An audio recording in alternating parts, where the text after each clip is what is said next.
After a weekend off, the Bucs are back in action against a familiar opponent. The Miners return to Mulcahy Stadium, and Anchorage looks to defend home field for the second game in a row against Matsu. It's the Bucs and Miners for the fourth time this season here in Anchorage, Alaska. Welcome inside the broadcast booth, everyone. Milo Hoffman alongside Alex Burstein for Bucs and Miners.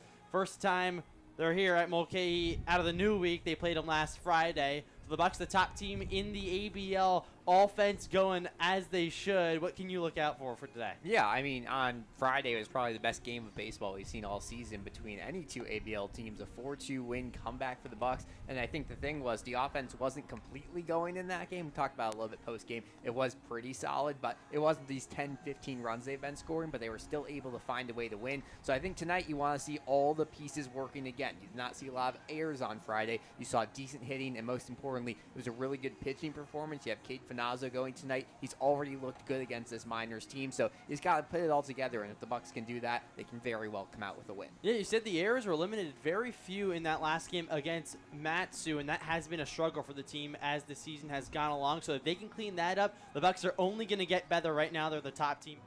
Anchorage with a record of 7-1. We talked about that last game against Matsu on Friday, so let's refresh your memory and take a look back at how all that went down. Anchorage Bucs baseball is on the air. The top two teams in the ABL take to the field in week number 2 of the season. We close out the work week with a high-powered clash between the Matsu Miners and the Anchorage Bucs. Geffrey off of first, the 0-1, hit high towards left field, giving chase is Kai McGarry, and this one escapes the ballpark.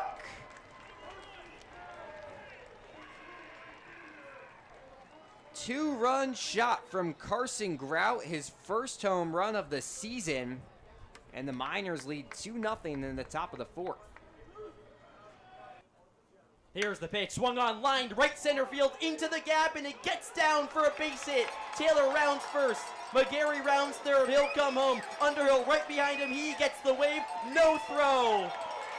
That's a 2 ribby double for Luke Taylor, and just like that, we're tied up at 2. Here's Arn's payoff delivery, swung on, hit up the middle, through for a base hit. Luke Taylor rounds third, he gets the wave, the throw is not in time.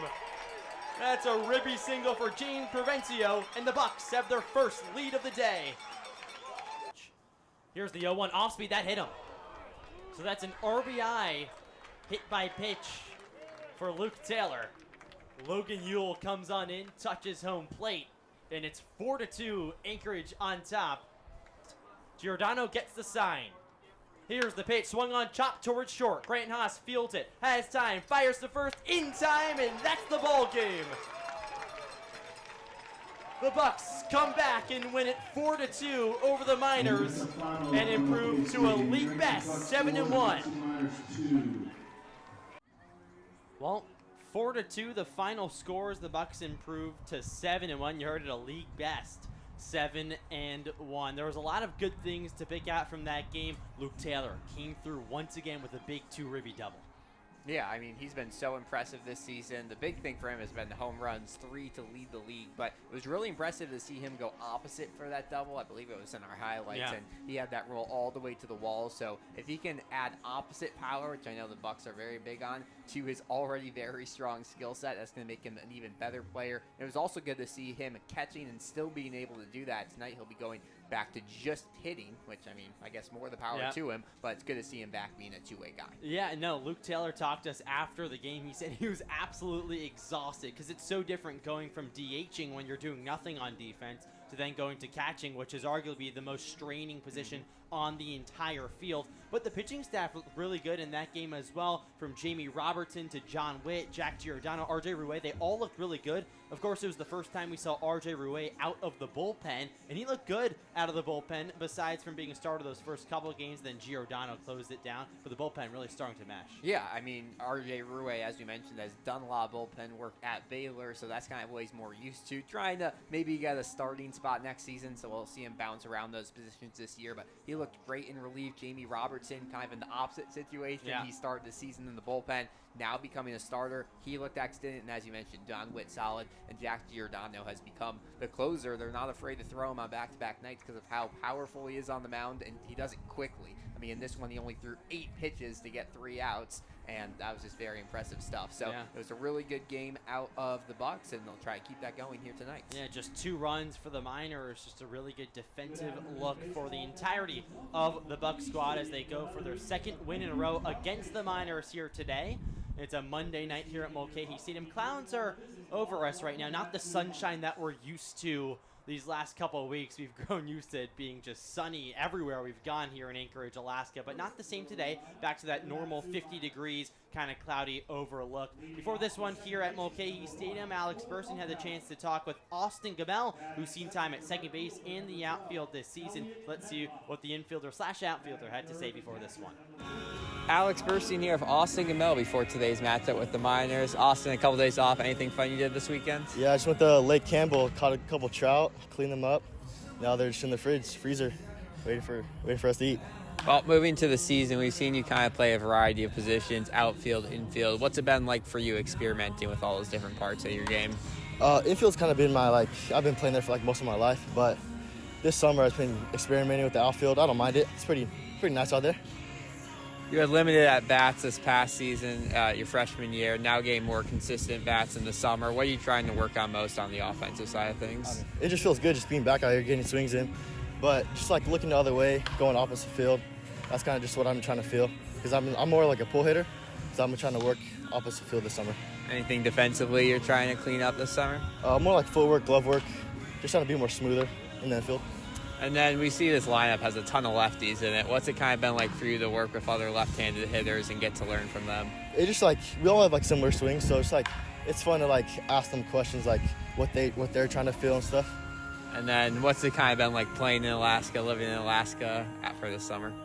Oh, playing in Alaska is crazy. Just playing at 10 o'clock at night and it's still bright and sunny and hot. It's weird. Austin Bell have today's game. Thanks for your time, Austin. Thank you.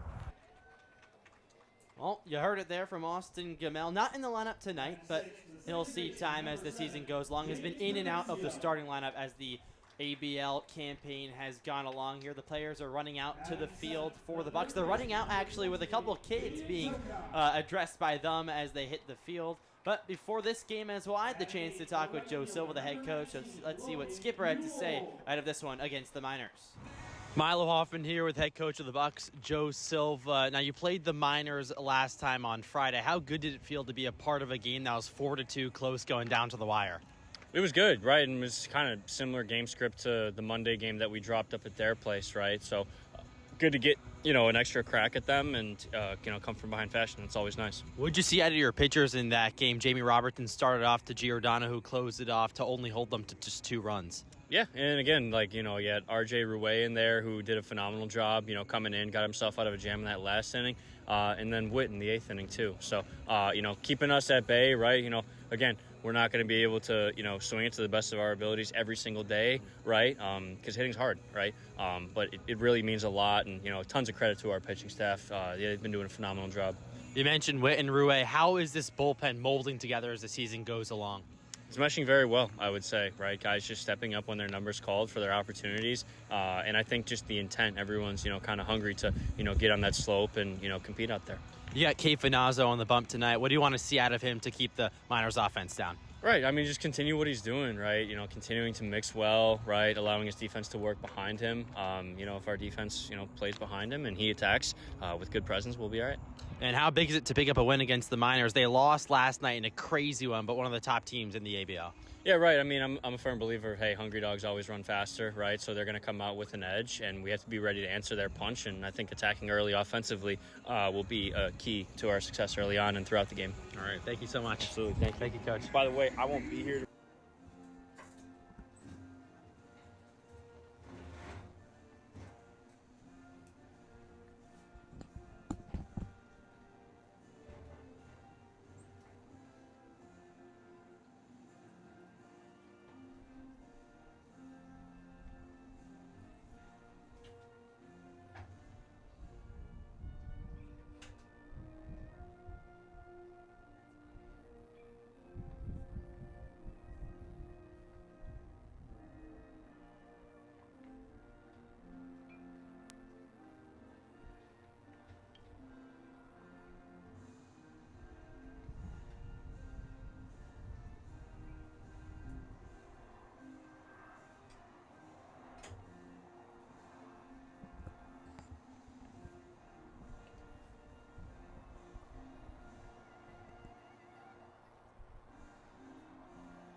Well, there's the national anthem here at Mulcahy Stadium as we continue to grow closer to first pitch between the Bucs and the Miners. We'll go into our starting lineups here, starting with the Miners. Leading off is the second baseman, Cole Funkhauser.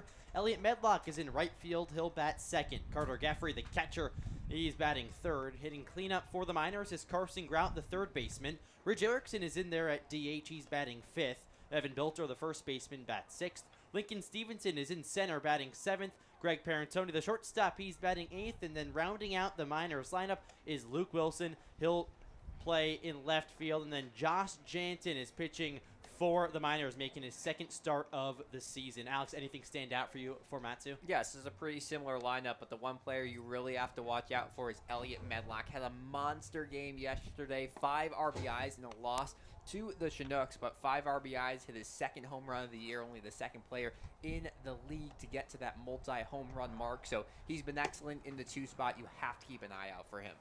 Well, the Bucs have taken the field. We'll go through the defense. Left to right in the outfield, it's Kai McGarry, Landon Underhill, and Logan Yule. In the infield, Jaden Toki over at third, Grant Haas at shortstop, James Provencio making his first start over at second base, and then RJ Rouet is at first. Cade Finazzo is on the hill for the Bucs, catching is Reese Sherman. Finazzo making his third appearance of the season and pitched 6.2 innings so far. Struck out 6 guys, and he actually pitched against Matsu back on June 16th. 4 innings of 1-run ball for Cade Finazzo out of Cal Baptist. What you got for Cade Finazzo? He's looked good so far. Yeah, he has. He keeps it simple. Just a fastball, changeup, slider. A really, really good slider. His breaking ball is his bread and butter. But he's looked solid this season. You mentioned that previous outing against Matsu. That 1 home run did come against the guy we mentioned, Elliot Medlock. Yeah. So those two have a little bit of a battle going on. It will be interesting to see them meet once again. But he started the year in the bullpen. Now he's moved to a starting role, and we'll see what Finazzo can do here today. Well, he takes a little strut around the mound. Cole Funkhauser digs into the batter's box. We're just about set here at Mulcahy Stadium. Crowd size not as large as past days because the weather just isn't as good as it has been. But a big day here in the ABL. Bucs trying to improve to 8-1 on the season. Finazzo set, and here's the first pitch of the game, a strike. And it's 0-1 on Cole Funkhauser. 2 minutes early, 5:58. There you go. That's not normal. You No. know, sometimes we're behind, I'd say the majority of the time. The 0-1 pitch is chopped foul left side. Bucs are wearing their black tops today with white pants. Looks like there's pinstripes on those pants. And the Miners are in their green tops with the white pants, looking like the Oakland Athletics, or I should say the Sacramento A's now. Finazzo ready for the 0-2. Pitch is swung on and poked foul right side. I don't think you're allowed to say the Sacramento A's. I think it's just You're the right. A's. You know what? There was a trivia question Yes. that we just saw. That I got right and You got right. wrong. Well, no, I just didn't answer. You it. didn't answer it. So, I think that's different than getting it wrong. Counts 0-2. Here's the pitch taken down low. The question was the only pro sports team that does not have a city in the name. Yeah, true. Only for about 2 years, so it's a pretty useless trivia question. But Yeah. in like 30 years, you can maybe know that. Pitch swung on and lifted high in the air towards left field. Kai McGarry's there, 10 feet in front of the track, comes in and he makes the grab for the first out of the ball game. So a deep fly ball into left, but very playable. And there's 1 out here in the top of the first. Yeah, it's going to be interesting to see how the weather is in play here tonight. Lifting out to left field, that means Kai McGarry might get a lot of balls over there. Also, we mentioned it earlier, but cooler, just 57 degrees at first pitch. So it's a cooler game. We'll see who that benefits more. Here's Elliot Medlock, the right fielder. He steps up to the dish. First pitch to him is way outside, all the way to the backstop. Now, the Miners played a crazy game last night. They played the Chugiak Eagle River Chinooks. They were down 8-0 in the 3rd inning. Then came back, actually took the lead 9-8. Here's the 1-0 from Finazzo, taken outside 2-0. And then the Chinooks scored 3 runs in the 9th inning, or in the later innings, to take the win for their first win of the season. A crazy game, and just like that, the Miners are back in action today. 2-0 pitch is fought off foul right side. Yeah, I mean, definitely the craziest game we've seen in the league this year. High scoring, lots of run stretches, but you got to be able to win those games and the low scoring ones. And the Miners now desperately wanting to get into the win column. 2-0 pitch is hammered deep to left field. McGarry gives a look, and it's out of here. An absolute no-doubter from Elliot Medlock. And it's 1-0 Miners here in the first. Yeah, third home run of the year for Elliott Medlock. He'll move into the tie for top in the league with that, and he's just been such a powerful bat. Home runs on back-to-back days now. Yeah. He is ridiculous, and as you mentioned, that's just a no-doubter off the bat. Even Kai McGarry did not give it much run out there in left field. Onto the football field, over the left field pole, and that's just a very, very impressive hit ball. Yeah, he came off a 3-for-6 day last night with 5 RBIs. Came into the day hitting .333. Now he's 1 RBI short of Luke Taylor's league-leading 11 on the season. Pitch to Geffrey's a strike right down the middle. Well, it'll be interesting to see how Cade Finazzo can respond to that. Last time we mentioned he gave up the home run, but it was in the 4th inning.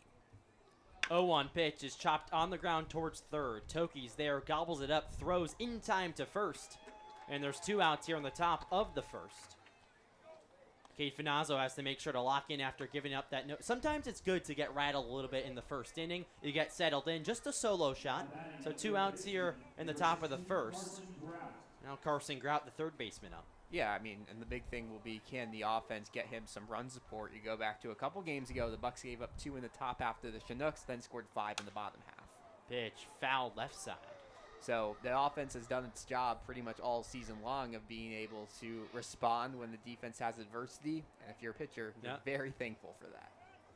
Bucs came back down 2-0 last time they played the Miners. Pitch is inside, just barely on the fastball. Carson Grout, the hitter, 1 for 4 last night against the Chinooks, hitting .310 on the season with 4 RBIs. Pitch outside on the breaking ball. So 2-1 now on Carson Grout, just underway here at Mulcahy Stadium. Elliott Medlock hit a no-doubter to left. 1-0 Miners. Here's the 2-1 pitch, almost hit him. All the way back to the screen. So 3-1 now on Grout. Yeah, we've seen a couple of pitches go all the way to the backstop here early on from Finazzo. Luckily, no one on, but you have to be cautious of when eventually that will happen. 3-1 offering is down low. So that's a 2-out walk for Carson Grout. So there's a runner on first with 2 outs for the Miners. And now Ridge Erickson, the DH, is up.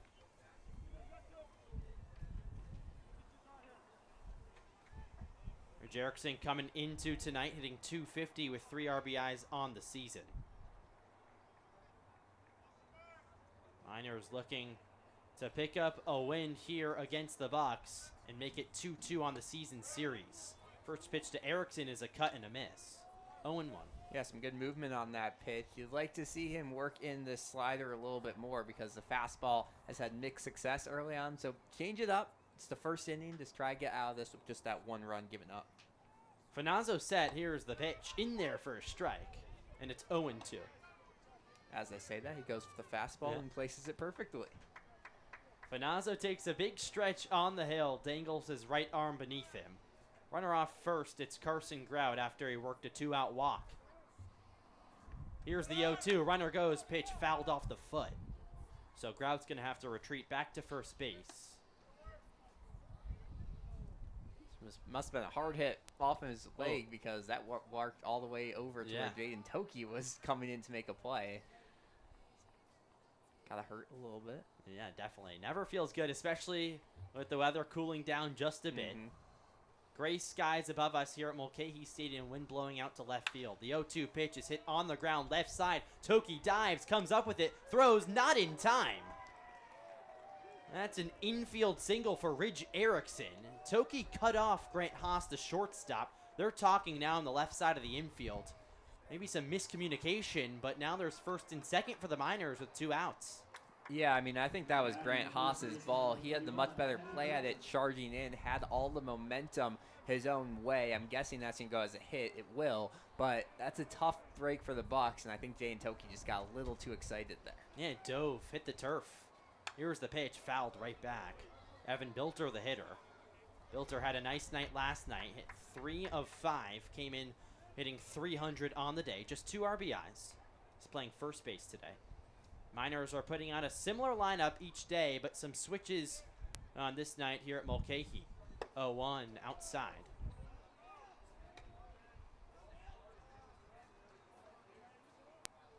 Like I said, wind blowing briskly out to left field.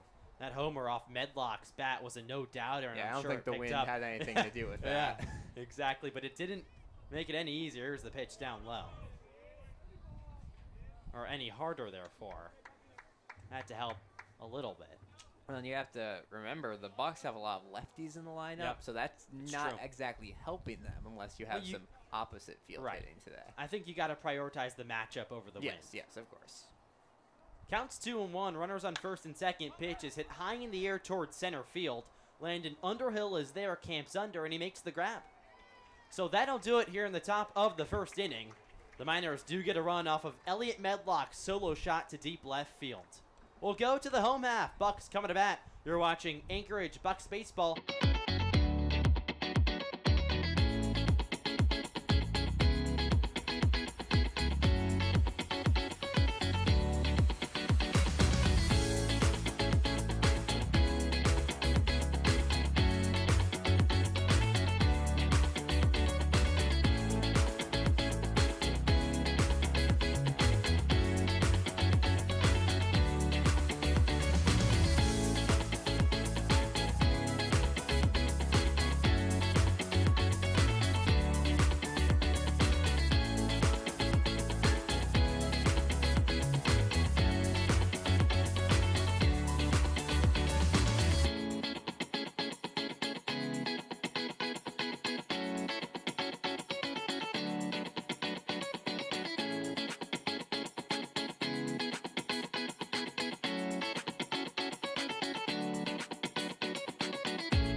Back here at Mulcahy Stadium, Bucs and Miners doing battle. The Miners got one run in the top half of the first off of Elliot Medlock solo shot, but the Bucs coming to bat now, and they'll face Josh Jansen, a left-handed pitcher who stands tall on the mound, making his third appearance on the season.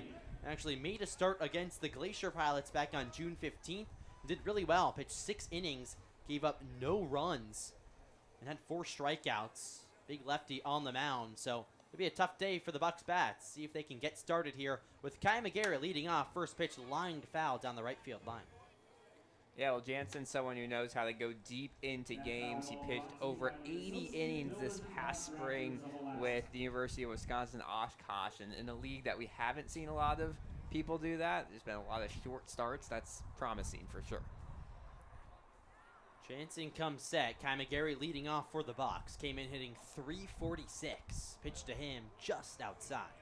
So, lucky take from McGarry there, just on the edge of the plate. It was interesting to see him try to go opposite field. We have not seen a lot of that, Yep. but I mean, if you can, do it.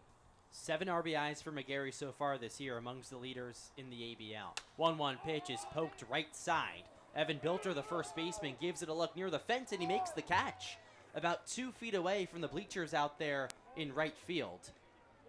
So a quick out for Jansen and the Miners here in the bottom half of the first. And this is something we've seen out of McGarry early on in the season. He swings at a lot of those pitches that are kind of towards the outside part of the plate, sometimes even in the other batting's box. And because of that, you're sending a lot of them foul, but you're not sending them a lot of hard hit balls, and that just ends up hurting him. Here's Landon Underhill playing center today. Pitch to him is outside. Underhill had a pretty nice day against the Miners last time, and 2 walks, a single, came around to score. Been really good for the Bucs, hitting .376. Pitch outside, so 2-0 on Underhill. We went fishing this past weekend. Landon Underhill was one of the guys we went with. Very fun weekend out in Kenai. Here's the 2-0 pitch, fouled back, so 2-1. I was deciding on how long I was going to wait to bring this up. We were talking with the players, but Alex caught his first pitch. And I got it on the screen. Oh, my gosh. No way. You really had to do that. 2-1, strike called on the outside corner. I mean, look at it. Wow. It's a perfect salmon. Yeah. You know what? I'll give you that. You deserve to show it to everyone watching. I was really impressed. I didn't believe him at first. Here's the 2-2 pitch. Off speed just fouled off. Late swing from Underhill. But Anyways, Alex put his rod in, and we were just, relaxing. I didn't think I had my line in at the time. Yeah. And then his line started shaking, and I didn't believe him. And then all of a sudden, there was a fish fighting. It was a salmon. His first ever fish is a salmon in Alaska. I'm batting 1,000. You might retire, right? I might. 2-2 upstairs. So now it's full on Underhill. 1 out here in the bottom of the first. Bucks down 1-0 to the Miners. And the best part is all these players are like master fishers. Yeah. Like they've done it all summer. They've done it in the past. But I somehow got the only fish. Amazing. Payoff pitch. Outside. Nice take from Underhill. So he works a 1-out walk for the Bucks. The runner on first for Anchorage here with 1 out in the first. Yeah, really nice take there from Underhill. You could see him starting to move his bat, but he saw the break early on out of the hand of Jansen and does a really good job of stopping there. He's hitting so high for a reason. He knows how to get on the base paths, and that's a big reach there for the Bucks. So 1 on, 1 out for Anchorage. Now Luke Taylor, who wears number 1, DHing today, is up at the dish. Underhill fakes the steal, pitches outside to Taylor. 1-0 on the DH. Taylor hitting 300 with 11 RBIs. Been hitting very well since coming over to the Bucks from Long Beach State. Underhill takes his lead. Here's the 1-0 pitch. Check swing. Did he go around? Yes, he did, says the home plate umpire. So 1-1. Yeah, it seems like the fans are extra into Taylor at the plate. It might be the dugout of the Miners. They know how strong he's been hitting, trying to get in his head. But I guess we've got a little bit of a home run chase now between Taylor and Medlock, all knotted up at 3. Maybe Taylor can take back the lead today. We'll see. We'll see. Definitely the wind is helping him. Yeah, Underhill takes off, pitches, line down the left field line, fair. It gets past the third baseman Grout, all the way into the corner. Underhill gets the wave. The throw from Wilson is not in time. That's an RBI double for Luke Wilson. He comes through once again, and we're tied up at 1 here in the first. Yeah, Taylor just turns on that pitch and sends it slicing down the third base line. Originally, I was concerned that it was hit too hard because it got into the glove of Wilson really quickly, the left fielder. But the Miners decided not to cut it off. They decided to let Wilson's throw come all the way to home plate, and it took a few bounces. There was no chance of reaching there on time, and Luke Taylor's hot start continues. 12th RBI, which leads the Alaska Baseball League. He leads off second now. Pitch to Reese Sherman is inside. First time we've seen Reese Sherman hit cleanup for the Bucks. He's catching today back there after Wilson caught last Friday. Ren Matsuzaki gets the day off here on Monday night. Full week of baseball for the Bucks, 5 days, 5 games. 1-0 pitch is hammered into right center field. Stevenson gives it a look, and that's down for a base hit all the way to the wall. Wilson will trot on home. Reese Sherman into second. He's going for third. The throw is not in time. That's an RBI triple for Reese Sherman, and the Bucks have the lead 2-1 here in the bottom of the first. Well, we saw it in batting practice all day today. Reese Sherman was just rocketing the ball. This time he goes a little oppo, sends it to that right center gap. It looked for a second like it might travel. It's hard to send one out of center field here, but it bounces just in front of the warning track, and what a piece of hitting. The best ball hit this year by Sherman. The Bucks offense looks great here early on. Coming to play. You're already up 2-1 after going down 1-0 in the first. Pitch to RJ Ruiz, waved and missed. Yeah, that was an absolute line shot out to right center field. You know, sometimes you don't expect the offense to be like this on a day when it's cold and cloudy. The ball doesn't tend to fly off the bat as much, but not proving true here at Mulcahy Stadium. Counts 0-1. Pitch to Ruiz, swing and a miss. So 0-2 now on the first baseman. Yeah, a little lefty-lefty battle here. Ruiz still searching for his first hit of the regular season, and we'll see, facing off against a left-handed hitter, this very well could be his day. 0-2 on Ruiz. Infield playing in on the corners. Pitch outside, just missed on the fastball. We said Josh Jansen has looked good so far. Pitched 6 innings against the Pilots last week, gave up no runs. Of course, the Pilots don't have the same offense that the Bucks have. Here's the 1-2. That's lined into left center field. Down for a base hit into the gap. Sherman walks home. Rouet rounds first. He'll go into second. Hold on there. That's an RBI double for Rouet, his first hit of the season, and the Bucs are up 3-1. Yeah, I mean, how about that for a first hit? We mentioned him being a lefty, but it didn't matter. He sends that one opposite. Back-to-back hits that were sent opposite field for the Bucs. They're just seeing the ball very well here early on, and that is an excellent piece of hitting from RJ Rouet. Take the pitch outside and go with it. He did just that. It was a fastball in the outer portion of the plate. So now 3-1, Bucs on top. Rouet takes his lead off second. Here's the pitch to Provencio upstairs. Provencio back in the lineup, not at his normal third base though. He's playing second base. He's very versatile though, can play all around the infield. Played second base against American Legion, the all-star team the Bucs played last week. Rouet hops off second. Here's the 1-0 pitch upstairs. Check swing. He went around though. Ooh, says the second base up. Yeah, that is I surprising. don't know about that one. Looked like he held before it even started crossing the plate. Well, Provencio leads the ABL in hitting. 404 average. 6 RBIs to his name. One out here in the bottom of the first. 3-1. Jansen steps off. Throws to shortstop. Perantoni throws back to him. A funky little move there from Josh Jansen. He's hearing it from the Bucs dugout. Yeah, the Bucs dugout wanted a balk call there, Yeah. and it was a little bit closer. He wasn't fully set, but a tricky movement there from Jansen, but umpires won't care. Yeah, pickoff moves are usually good for lefties, but when you go to second, Not to second. yeah, it's different. Rouet takes a big lead now. Pitch to Provencio is high and wide. So 2-1 on the second baseman. Well, I think it's a very good sign for the Bucs here early on. You expect McGarry, Underhill, Taylor to reach, but Sherman hitting under 270. Rouet hadn't had a hit today, so when even guys who have been struggling early on in the season are hitting, that's a really good sign. 2-1 pitch is hit high in the air toward center field. Stevenson's there, though. He makes the grab. Tagging, no, faking now is Rouet. He'll go back to second. He had a feeling he wasn't going to tag there. Yeah, I think he wanted to, but the smart decision made there to hold up because Stevenson's been impressive out there in center field this season and looked like how fast he got that throw in probably would have been out Rouet. It was cut off by Perantoni, the shortstop, but smart move there. You already have runs on the board, so just take a deep breath.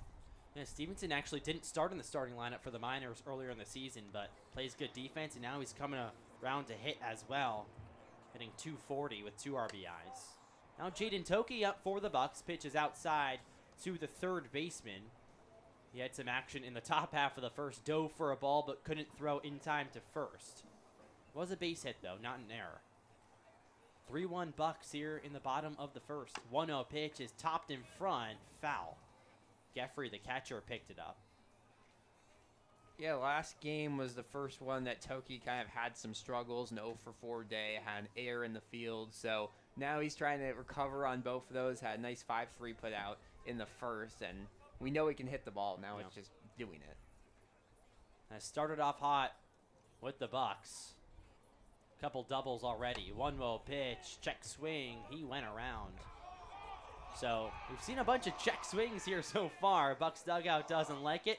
Second base ump is smiling actually after giving that sign.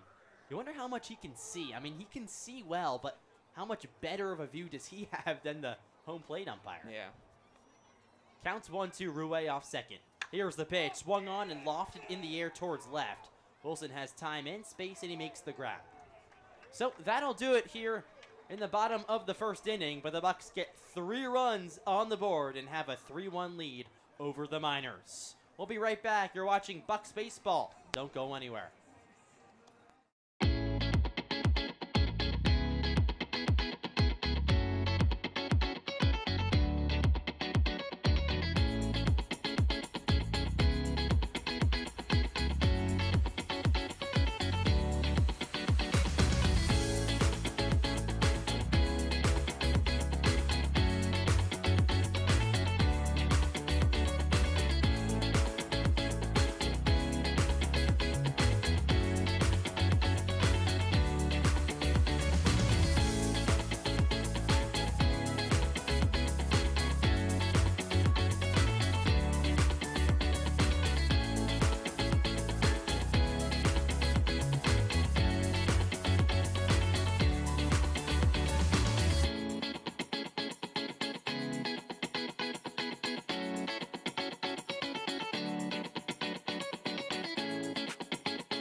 Back here at Mulcahy Stadium, Bucs up 3-1 over the Miners after 3 runs in the bottom of the first inning. Now Lincoln Stevenson going to lead off for Matsu, and Cade Finazzo still on the hill for the Bucs. Looked pretty good there in the first inning. He did get up a couple hits, gave up the homer and walked, but only gave up that 1 run. So he'll try to ease into the game here against Lincoln Stevenson. Here's the kick and deal. Fastball in there for a strike. Yeah, well, it's funny to see. This is the game of baseball, how one day can make a huge difference. You go back to Friday, it took 4 runs for either of these teams to score, and there was 6 scored in the entire game. There was 5 in the first inning here. 0-1 fastball misses outside. You're right. The Bucs offense has been coming around late innings the last couple days. Here's the pitch, chopped up the middle. Haas is there, and he can't make the play. He boots it off his left wrist, right in front of the second base bag. So that's an error on Grant Haas. Lincoln Stevenson reaches first, and there's a leadoff guy on board for the Miners. Yeah, that's going to be the first error of the season marked against Haas. He has this charging motion that we talk about, that when it works, it makes it very easy. You're almost always being the runner in time. But especially on a bouncer like that, it's hard to time it all up. Right. Just misplayed the hop. Pitches outside to Greg Parentoni, the shortstop. Haas has been shut down over there at shortstop the entire season. You're bound to make a mistake here and there. Runner at first, he takes off, pitch fouled back. Stevenson was off and running. Well, especially in the position of shortstop, usually a position that has the most errors on the team or high up there. It's impressive he made it this long, and you know he can recover. He can get a hit next inning. He'll be due up, so just can't let it get to your head. Finazzo comes set. Here's the 1-1 pitch. That's lined to short. Haas makes the grab. A line out from Greg Parentoni. So a nice play for Grant Haas after his first error of the season. And that's the first out of the inning. Yep, well, that's one way to kind of get your mojo That's back. baseball. That's a ball that was hit pretty close to the ground. He probably only gloved that 7 or 8 inches from the turf here. Could have let it take a bounce and make a somewhat difficult throw, but a good job to move his glove and just get there in time. A nice play by Haas. Throw back to first. Stevenson's in safe. Luke Wilson at the dish for the Miners. Didn't play last night against the Chinooks, hitting 176 on the season. Hit in that 9 slot against the Bucs on Friday. Runner goes, pitch, hits the dirt, throw down from Sherman is in time! Nice throw from Reese Sherman, and that's the second out of the inning. That's tough to do on a pitch that hit the dirt, so he had to scoop it, get up, and then gun out the speedy Lincoln Stevenson, who plays center. So you blink your eyes, and now there's 2 outs, and Cade Finazzo is all smiles. Pitch is hit in the air towards right field. Logan Yule drifts back a few steps, and he makes the grab. So, what looked like could have been a shaky inning for Cade Finazzo, he faced the minimum. 3 outs here in the top of the second. We'll go to the bottom half. Bucs coming to bat, still up 3-1. You're watching Anchorage Bucs baseball. We'll be right back.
Back in Mulcahy Stadium, Bucs up 3-1, and they're trying to add on more here in the bottom of the second. Josh Jansen still on the mound for the Miners after giving up 3 last inning. Logan Ewell, the leadoff man for the Bucs in this inning, just made the last put out of the top half. He'll dig in. Pitch to him is a strike on the breaking ball. Well, we talked about what Cade Finazzo needs, a little bit of a confidence boost. And how about your defense helping you out? Gets a wonderful caught steal there, and then another couple nice plays, a nice line out that Grant Haas caught. 0-1, chopped high, foul, right side. Yeah, that's the best. You know, as a pitcher, you're tasked with getting people out, but also you want to get your defense involved. Yep. And there, you know, the defense, I wouldn't say that's getting your defense involved when Reese Sherman guns out a runner. But listen, the Miners were putting balls in play. You got to make sure you're making the plays if you're the Bucs. It's been a struggle so far this season, but better as of late. Pitch fouled off from Ewell, stays at 0-2. Surprisingly, that was actually the first runner caught stealing in the regular season for Sherman. Yeah, Matsuzaki has had a couple. So I think Sherman had one in exhibition play. I could be wrong. He's a good defender. He is. He is a very Blocks good the ball defender. really well. He's only had 5 attempts. 0-2 pitch, check swing in the dirt, appeal. He went around. So a really late call from the first base Logan Ewell. Ewell is still there. He's still walking. Now he's taking a look at the first base Now he'll finally go back to the dugout. Bucks dugout does not like that at all. So a strikeout for Jansen, and there's one out. Well, that'll be Jansen's first strikeout of the day. He originally appealed to the third base ump. There isn't one. It was How Joe many are we going to Silva's. have? Yeah. How many appeals are we going to have? I mean, umpires are busy today. Monday night here in Anchorage, Alaska. Grant Haas, the hitter, pitch outside. Haas, like we said, had his first error in the top half of the inning, but then made a nice, nifty play on the line out to short the next batter. Counts 1-0 on the shortstop. Here's the pitch, off speed, down low, 2-0. Haas came into the day hitting 192 with 7 RBIs, so despite that low batting average, still driving in runs. 7 walks to just 2 strikeouts, too. So he sees the ball well. Ahead here, 2-0. Pitch. Inside, just barely. Yeah, well, that strikeout to walk ratio shows you that he's getting the ball in play. Yeah. He's been hitting it hard a couple times. He just has to find these gaps a little well. It's exactly what the Bucs did in the first inning. Just hit it to the gaps a lot. So we'll see if he can do that. Maybe keep it going for Anchorage. 3-0 pitch. Pours in for a strike. So 3-1 now on Grant Haas. Bucs lead the league in batting average, in stolen bases, in ERA. They also lead the league in errors. So they're first in everything, whether it's good or bad, for the most part, in the big statistics. Counts 3-1 on Haas. Here's the pitch. Swung on line, left field, base hit. Nice piece of hitting for Grant Haas. 1 on with 1 out for the Bucs. Yeah, we talked about just hanging it where they are, and that one finds the gap between the shortstop and the third baseman. It wasn't a super strong hit ball, but took one bounce at the edge of the outfield, and that's how, infield I should say, and that's how you get runners on. And Grant Haas aboard, and he's a speed threat as well. Reached base 3 times Friday against the Miners. 1 via hit, 2 via walk. Pitch in there for a strike to Kai McGarry. So 0-1 on the leadoff man. Flew out to first base to start off the game back in the first. Haas takes his lead. Jansen out of the stretch. Pitch down low. There's kind of been 2 types of games this season for the Bucs where they score early and then kind of keep scoring throughout. But there's been a couple times where they score in the first, maybe second, and then nothing really comes after that until the later innings. This inning will be a big momentum shifter for the Bucs if they can just keep it going throughout. The Miners can score. Yes. 1-1 pitch. Pours in for a strike on the breaking ball. Nice movement there from Jansen. So 1-2 on Kai McGarry. I mean, they scored 9 runs yesterday. Yeah. That's usually is going to win you a game. Yesterday was the weird situation. Definition of spurts there for Exactly. the Miners. 1-2 pitch. Swing and a miss. McGarry down on strikes. So that's the second strikeout of the inning for Jansen. Second of the ball game, and now Landon Underhill will walk up to the plate. Yeah, well, that was kind of the opposite of the first out for McGarry. He reached that in the first inning and ended up popping it out to the first baseman. This time, tries to get a breaking ball, maybe trying to turn on that one. Just can't reach on it. Haas has a decent lead over at first. Jansen, long look, pitch outside to Underhill. Jansen trying to get around his breaking ball right now. looks like he's doing it a bit too much, especially to left-handed hitters. That ball was all the way in the other batter's box. Defense played straight up for the Miners. Haas off first. Here's the 1-0 pitch, high and wide. So 2-0. Yeah, and especially with this breaking ball that Jansen's working on against lefties, it's mostly breaking to that righty's batter's box, and especially a guy like Landon Underhill who has really good reach at the plate. Really easy to just poke that into left field, bloop it, or, send it a long ways the opposite way. So that's something to watch for here. 2-0 pitch, fouled right back. That's something Underhill's been doing. He's had a bunch of hits to left field so far this season. He or might straight have up more the than middle. right field. It's true. He had a homer to right. Yep. So power all around for Landon Underhill. He's in center field today. Bounces it around from second to center. Talked to him today. He said he didn't know what he's going to play before coming to the ballpark. So a surprise when he gets there. Haas is off. Pitch upstairs. Throw down. Not in time. Underhill had to get out of the way there. So a stolen base for Grant Haas and a 3-1 count on Underhill. He's all smiles up there. Had to duck out of the way. Yeah, he was a little dramatic there. Kind of slowly fell to the ground, waiting for Haas to get to the bag. But, hey, that's taking one for the team, making sure he got out of the way, and still having a nice stolen base attempt for Haas. He'll take that. Haas aboard. Like I said, the 17th stolen base for the Bucs, which is first place. Pitch upstairs. So that's a walk. So Landon Underhill works a walk, his second of the day. He's aboard. Now there's first and second for the Bucs with 2 outs.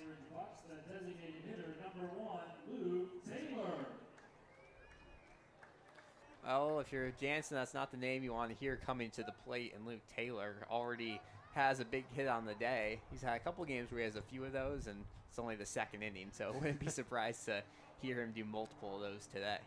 3-1 Bucs here in the second. Pitch, off speed in there for a strike. This umpire has an interesting call. Instead of the pointer finger, he does the full fist, it looks like. Umpires can vary up what they do. It's more of an out. Right. You see most umpires do with that. They switch up sometimes. Haas off second, Underhill off first. 0-1. Here's the offering wide on the off speed. So 1-1 on Luke Taylor. The big double back in the first to get the scoring started for the Bucs. Second straight double against the Miners. Last time on Friday, he had the game-tying 2 RBI double. Counts 1-1. Here's Jansen's pitch, chopped foul left side. I wish we had more umpires with the pink shirts like we saw in the exhibition Yeah, game. That was fun. Yeah, it was. I feel like it fit the bill for that game. A little all-star game, you bring out the pink umpire jerseys. I guess when it's cold out, you might want the darker colors. That's true. Although, that doesn't make a difference. Well, no, but you wouldn't want... yeah, that's true.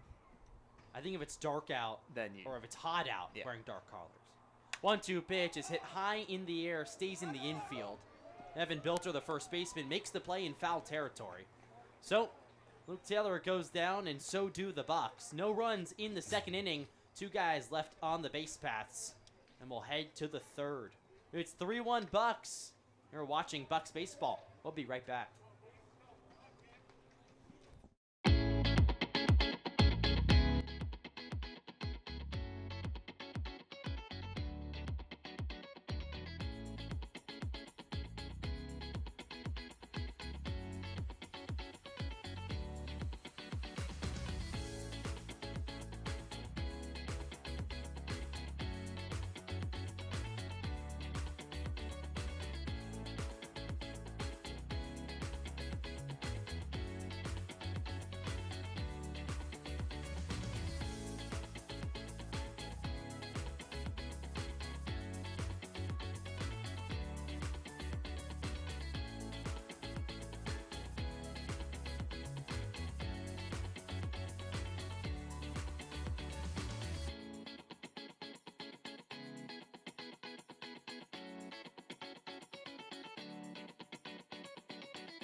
Back here at Mulcahy Stadium for the top of the third. Kate Finazzo still on the hill for the Bucs. It's the top of the lineup. First pitch to Funkhauser is hit high in the air towards right field. Logan Yule's there, though, and he makes the grab. One pitch, one out here in the third. And quick work for Cade Finazzo, who's in his third inning of work. Has looked pretty good so far, despite that homer. Yeah, I mean, Finazzo's settled into a rhythm really well. We mentioned his defense has been helping him out a ton. No strikeouts yet for Finazzo, but he's finding ways to induce weak contact, or in that case, just contact that's very playable. Yeah, that was off the end of the bat of Funkhauser. So, nice, quick, easy out for the Bucs. Here's Medlock. He looks at a strike on the outside corner. It was a fastball from Keith Finazzo, so 0-1 now on Medlock. One of the more dangerous hitters in the entire league. 0-1 outside. Hit that no-doubter to left back in the first. His third homer of the season now ties Luke Taylor for the Bucs with the league lead. 1-1, swing and a miss. Big hack from Medlock, looking to go 4 homers on the season and take the lead there. Yeah, I mean, I'm surprised that there's been a lot of fastballs by Finazzo in this at-bat. If I were him, I'd be trying to work around. 1-2, swung on and lasered out to center. Underhill's there over a couple steps, and he makes the grab. So hard hit off of Medlock's bat, but right into Underhill's glove, and there's 2 gone. Yeah, I mean, well, that was a fastball, but it was hit more on the line than versus the towering fly ball last time he got it. And with a very, very competent outfield today, you can have balls like that played. So, yeah, I'll apologize. Sorry, Reese Sherman, you're calling a good game there. There you go. Here's Carter Geffrey. Pitch in there for a strike. Fastball from Finazzo. He's been mixing up his pitches pretty well, is Finazzo. Geffrey grounded out to third back in the first. Counts 0-1. Pitch, fist, fouled. Yeah, at first I was going to say the weather's definitely helping the offense, and now I'm not sure. Yeah, it's, I mean, how could you say the weather helps the offense, though, if... I just guess the balls were flying. Yeah, that's true. Deep wind, that's got to be why. Because it's not too hot here at Mulcahy Stadium. 0-2 pitch, hit off the end of the bat on the ground towards short. Haas is there, throws in time to first, and that'll do it. So 1-2-3 go the Miners. Nice inning for Cade Finazzo and the Bucs. We'll go to the home half. Bucs lead 3-1. We'll be right back. It's Anchorage Bucs baseball. Don't go anywhere.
Back here at Mulcahy Stadium for the home half of the third inning. Reese Sherman leads off for the Bucs. Anchorage leads 3-1 on the day. Sherman has one of those RBIs, laced a double to right center field. Really nice piece of hitting. Jansen's still on the hill for the Miners. He comes set at the belt, peers in for the sign. Here's the pitch way outside. So 1-0 on Sherman. Jansen has a real slow windup. It's like it really takes a while to develop. And then he comes to home plate, and you're not expecting velo, but It's somewhat there. Here's the 1-0 inside. Well, you have to wonder if you, as a hitter, you might be able to see the movement a little bit and predict the pitch a little bit better because the Bucs have been seeing it so well today. Well, that left-on-right matchup definitely in their favor. Here's the 2-0 to Sherman. Swung on and hit on the ground towards second. Funkhauser gobbles it up and throws in time. So a soft ground out to second base for Sherman. He's 1 for 2 on the day. And now R.J. Rouet up to the dish. Yeah, similarly as last time, this one sent the opposite way. Just not as hard hit by Sherman this time around. But already has his big hit on the day. Now he's just trying to do a little more damage. Yeah, I think he wants to keep that going. Yeah. Although, it's true. Sets the bar very high. Game of failure. He's already had a successful day at the plate. Pitch to Rouet outside, who's also had a successful day at the plate. He ripped a double to left center field. That brought home another run, his first hit and RBI of the season. So trying to stay hot at the plate. Counts 1-0 on him. Here's the pitch. Check swing. He went full around. So kind of waved and missed there. 1-1 on Rouet, who's playing first today. Pitches as well. Pitched really well on Friday, actually. Came out of the bullpen for the first time and picked up the win. 1-1. Just misses on the fastball outside. Well, it seems like almost every time after he pitches, he plays in first base. Yeah. So maybe part of the recovery routine. He has a big recovery routine he does. So, yeah. Making sure he's taking care of his arm. 3-1 after a fastball missed outside to Rouet. It's funny. I'd say 3 of the 4 first basemen for the Bucs are all pitchers, too. Yeah. You got Sean Toger, Nate Muncy, R.J. Rouet. Corey Bantam over there is the only one. Yeah, maybe they need to put him on the mound just to see. Pitch. Upstairs, that missed. So a walk to Rouet. He is on base for the second time today. Now it's James Provencio for the Bucs, trying to brew up a little one-out rally here for Anchorage. Yeah, that pitch looked good from up here. I'm surprised Rouet was so quick to throw his bat, maybe trying to sell it a little bit more to the umpire. We've seen that a fair bunch here so far this season. Also, it doesn't work, though. It's true. Sometimes you got to think if the umpire's halfway, he sees the bat's already flying. Might as well maybe. give him the base. So RJ takes his lead off first. Pitch to Provencio's poked into left field. That bloops in for a base hit right down the line. Rouet moves up 90 feet. So Provencio aboard with a single. His first hit of the day. That average skyrockets once again. Still leads the ABL. First and second for the Bucs now. And Jaden Toki's up to the dish. Yeah, Provencio just takes that one outside and gives a little poke towards left field. I thought for a second Wilson coming on hard might have a play at it, but the wind didn't take it too far to Provencio's favor there, and ends up being a nice base knock. So runners on first and second for Anchorage. Here's Toki, pitch way outside on the off-speed. Jansen has run into some trouble here, and he knows what he's getting with the Bucs. First time starting against Anchorage. And one of 2 lefties for Matsu. So they don't have too many southpaws on the hill. Pitch in there for a strike. Yeah, and this is going to have to eventually turn into a bullpen game for the Miners. Last time out, Jansen went 6 innings, but already at 61 pitches. You can't imagine that'll be happening again today.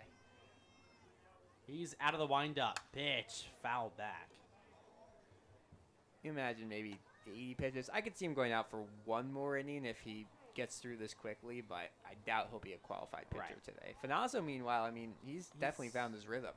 Been very efficient so far as well. Jansen now out of the stretch. 1-2, that hit him. That hit Jaden Toki on the thigh of his left leg. He wore that completely, but just like that, the bases are loaded now for the Bucs, and a big opportunity to blow this one open early. Yeah, that's going to hurt off, looked like either his kneecap or right next to it. But, I mean, he wore it like a champ. He's the youngest one on the team. Him or Wyland Nelson. Or, so the 2 high schoolers. He's got the young bones. He's able to contest them a little Well, we're bit talking more. about a bunch of college athletes here. Well, in today's college landscape, I mean, It's you true. have some 23, 24-year-olds, and then you have other guys like Toki, who must be 18 or 19. There's a mound visit here from, it looks like, Tyler LeBrun, the head coach. Doesn't look like he's going to take Jansen out of the game. Just talking to the infield, who's bundled up around Jansen. Now everyone will break out to their respective positions. I mean, we're talking about 23-year-olds being old. My goodness. I mean, I'm just talking about in comparison. This is ridiculous. 4 or 5 year gap. A lot can happen in 4 or 5 years. No, very true. So there was a mound visit for the Miners, and it looks like there was a base runners visit, including Logan Ewell for the Bucs, surrounded by Joe Silva, who's manning third base. Yeah, well, Toki had to come all the way from first, so he didn't end up making it over there until I think the mound visit had ended for the now he's Miners, back. but they still had to do their talk, so. Oh, Yeah. well. Logan Ewell up. He struck out back in the second on an iffy appeal down to first base. The umpire rung him up on a check swing. Bases juice for the Bucs. Big opportunity here in the third. Pitch inside. 1-0 on Logan Ewell. Came into the day hitting .318 with 3 RBIs. Only 1 strikeout. That strikeout actually was just his second of the season. Got him loaded here. Counts 1-0. Here's the offering in there for a strike. And it's 1-1. That right down Broadway. Yeah, he's going to want that one back. If, as a lefty here, if you pull one into right field, you're easily gaining a pair of RBIs, maybe even 3. That's what Ewell's done this year. See if he can do it again. Bases juiced for Ewell. Counts 1-1. Pitch way outside on the breaking ball. So 2-1 on Logan Ewell. Bucs already up 3-1 here in the third inning. Have 5 hits on the day. Offense has come to play once again. Jansen set. Here's the 2-1 pitch. Chopped first base side. Bilter grabs it on a hop. Throws to home in time. The force play was on. So Carter Geffrey stepped on home plate. Recorded the out. Ewell safe at first on the play. No run comes to score. So a nice play from Bilter, who really had to leap there to make that grab. And there's 2 gone. Bases are still loaded for the Bucs. Yeah, it was a really nice play by Bilter over there at first. We've seen him play mostly in the outfield this year, a little bit at first base, but he plays that one like a champ. Thought for half a second about what to do, but darts it home. And a nice play by Geffrey there as well. Pitch pours in for a strike to Grant Haas, who ripped a single his first time up. And that's a heads-up play. You know, the bases being loaded is good for the offense, but it also makes it so there's a force at every plate or every base for the defense. So Miners did well there, trying to get out of this unscathed. Jansen set, pitch in there for a strike, just clipped the outside portion of the plate. Rui's doing everything today. Slow offensive start, double walk, and now he's gotten stranded at second base and thrown at home. That's got to be like, oh, give me my chance. And he pitches too. Let's add that to the mix. All around wild card. 0-2, 2 outs, bases juice. Pitch upstairs. Jansen left the heat high there. So it's Logan Ewell off first, Toki off second, Provencio off third. Infield played straight up for the Miners, so is the outfield. I will say, Luke Wilson's played pretty deep out there, almost about 10 feet in front of the track. Jensen set. Here's the 1-2. That hit Grant Haas on the foot. That's an RBI hit by pitch. That's the second straight game the Bucs have had an RBI hit by pitch. And it's 4-1 Anchorage now in the third. Yeah, that's the worst thing you can do as a pitcher, especially when he was ahead in the count at 1.0-2. Then you just want to try to get some chases or maybe a fastball. That's the one thing you can't do as a lefty, and just left that one inside. And lucky break there for the Bucs. You get a run, and bases are still juiced for the top of your lineup.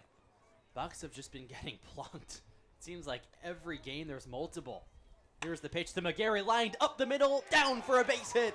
Toki rounds third, he comes home. Ewell right behind him, throw from center, not in time. Safe at home is Ewell. Going to third is Grant Haas on the play. That's a 2-ribby single for Kai McGarry, and it's 6-1 Bucs. Well, McGarry wasted no time there. Just sends the first pitch up the middle. A nice diving effort from Funkhauser, the second baseman. I think that could be the day for Jansen. A really, really well-placed ball by the Bucs, and just like that, it's a 5-run game. Well, Alex said it. A pitching change for Matsu. 6-1, Bucs on top. 3 runs already in here in the third inning. We'll take a quick break here as the Miners get a new pitcher on the hill. We're watching Anchorage Bucs baseball. We'll be right back.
Welcome back. Milo Hoffman, Alex Burstein with you. Bowman Marks, the new pitcher on the hill for the Miners. Comes from Wasilla, Anchorage, so a hometown kid somewhat here in Alaska. Runners on first and third for the Bucs. It's Kai McGarry at first, Grant Haas at third, Landon Underhill at the plate. Runner goes, it's McGarry. He's off, pitch in the dirt, slides in safely. So that's a stolen base for Kai McGarry. Now 2 runners in scoring position for the Bucs. Landon Underhill at the plate. Marks making his first pitching appearance of the regular season. A two-way guy, so he picked up a couple at-bats earlier in the season. Still yet to pick up a hit at the dish. Pitch down low. So 2-0 now on Landon Underhill, who has 2 walks already. Trying to go for 3 walks in 3 innings. McGarry takes his lead off second. Infield straight up for Matsu. Haas now on the line down third. Pitch in there for a strike. Everyone's coming to hit today for the Bucs. Once again, 3 runs in the first inning, 3 already here in the third. Underhill trying to do some more damage. Mark set out of the windup. Here's the 2-1 pitch down low. It was wide of the plate. Tried the changeup there, couldn't get it to land. So 3-1 now on Underhill. Yeah, well, Marks is a very young pitcher. As you mentioned, just finished up his high school career, and putting him into a big spot, tough test. 3-1 pitch is hit high in the air, foul behind home plate. Big hack from Underhill. So full count on the center fielder. Underhill, like I said, 2 walks already today. Came around to score back in the first. Didn't advance after a second walk of the day. Mark set at the letters. Peers in for the sign, checks on the runners. Counts full. Here's the payoff pitch. Swung on line, left center field. That's towards the wall, and it's caught by Luke Wilson. Oh, but he drops it. He drops it at the track, and 2 runs come around to score. It was in and out of the glove of Luke Wilson. Underhill slides into second. 2 runs come in to score for the Bucs, and it's 8-1 Anchorage on an error. Yeah, it was a well-hit ball out there to left field. But Wilson, we mentioned today, he has a lot of speed, got there in time, but when you're running with that, the wind's going against you, there's a lot of hard factors that Wilson had to deal out with there. It was a well-hit ball, so all the credit goes to Underhill as well. And, yeah, it's just a tough break for the Miners. Defense, 1 error now for Matsu. Defense has been an issue for the Miners all season long. Had 8 or 7 against the Bucs about 2 weeks ago, and just a game that I probably won't forget. That was the first on the day for Matsu so far. Underhill leads off second. Big lead. Pitch to Taylor in there for a strike. So 1-1 now on the DH. Well, it's interesting because the Miners' defense since then has been pretty good. You mentioned just their 13th on the season, and when you have 7 in one game, that means you've only had 1 or 2 the rest of the season. You just got to hope that one bad play doesn't spiral if you're Matsu. Taylor 1 for 2 on the day as an RBI double back in the first. Mark set looks at Landon Underhill. Here's the 1-1 pitch. Breaking ball in there for a strike. And you have to wonder, after yesterday's 12-9 loss, how deep this bullpen is. Because you probably, I don't have the exact number, but I'm guessing they needed to use a lot of arms in that one. And, I mean, you're throwing a high schooler in a high-leverage situation right now. Definitely something to keep an eye out for. Well, their starter, Encarnacion, went just 1 2/3 innings. Here's the 1-2 to Taylor way outside on the breaking ball once again. So 2-2 on Taylor, the DH. 8-1, Bucs on top. 5 runs in here in the third inning. 3 runs in the first.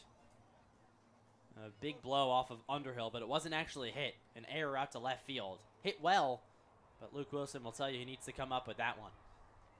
2 balls, 2 strikes, 2 outs. Here's the offering. Swing and a miss. Taylor goes down on strikes. But the Bucs get 5 runs here in the third inning, and we'll head to the fourth.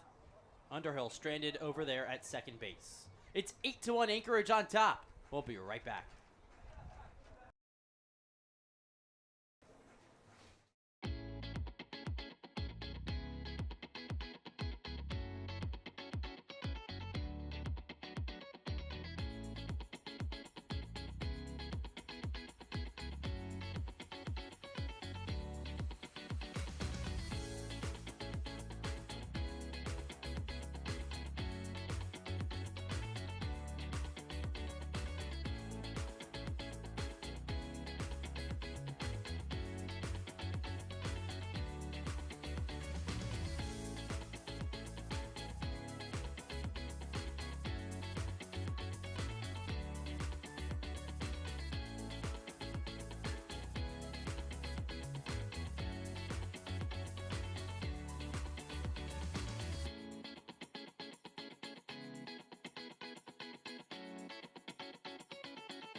Welcome back into the broadcast, everyone.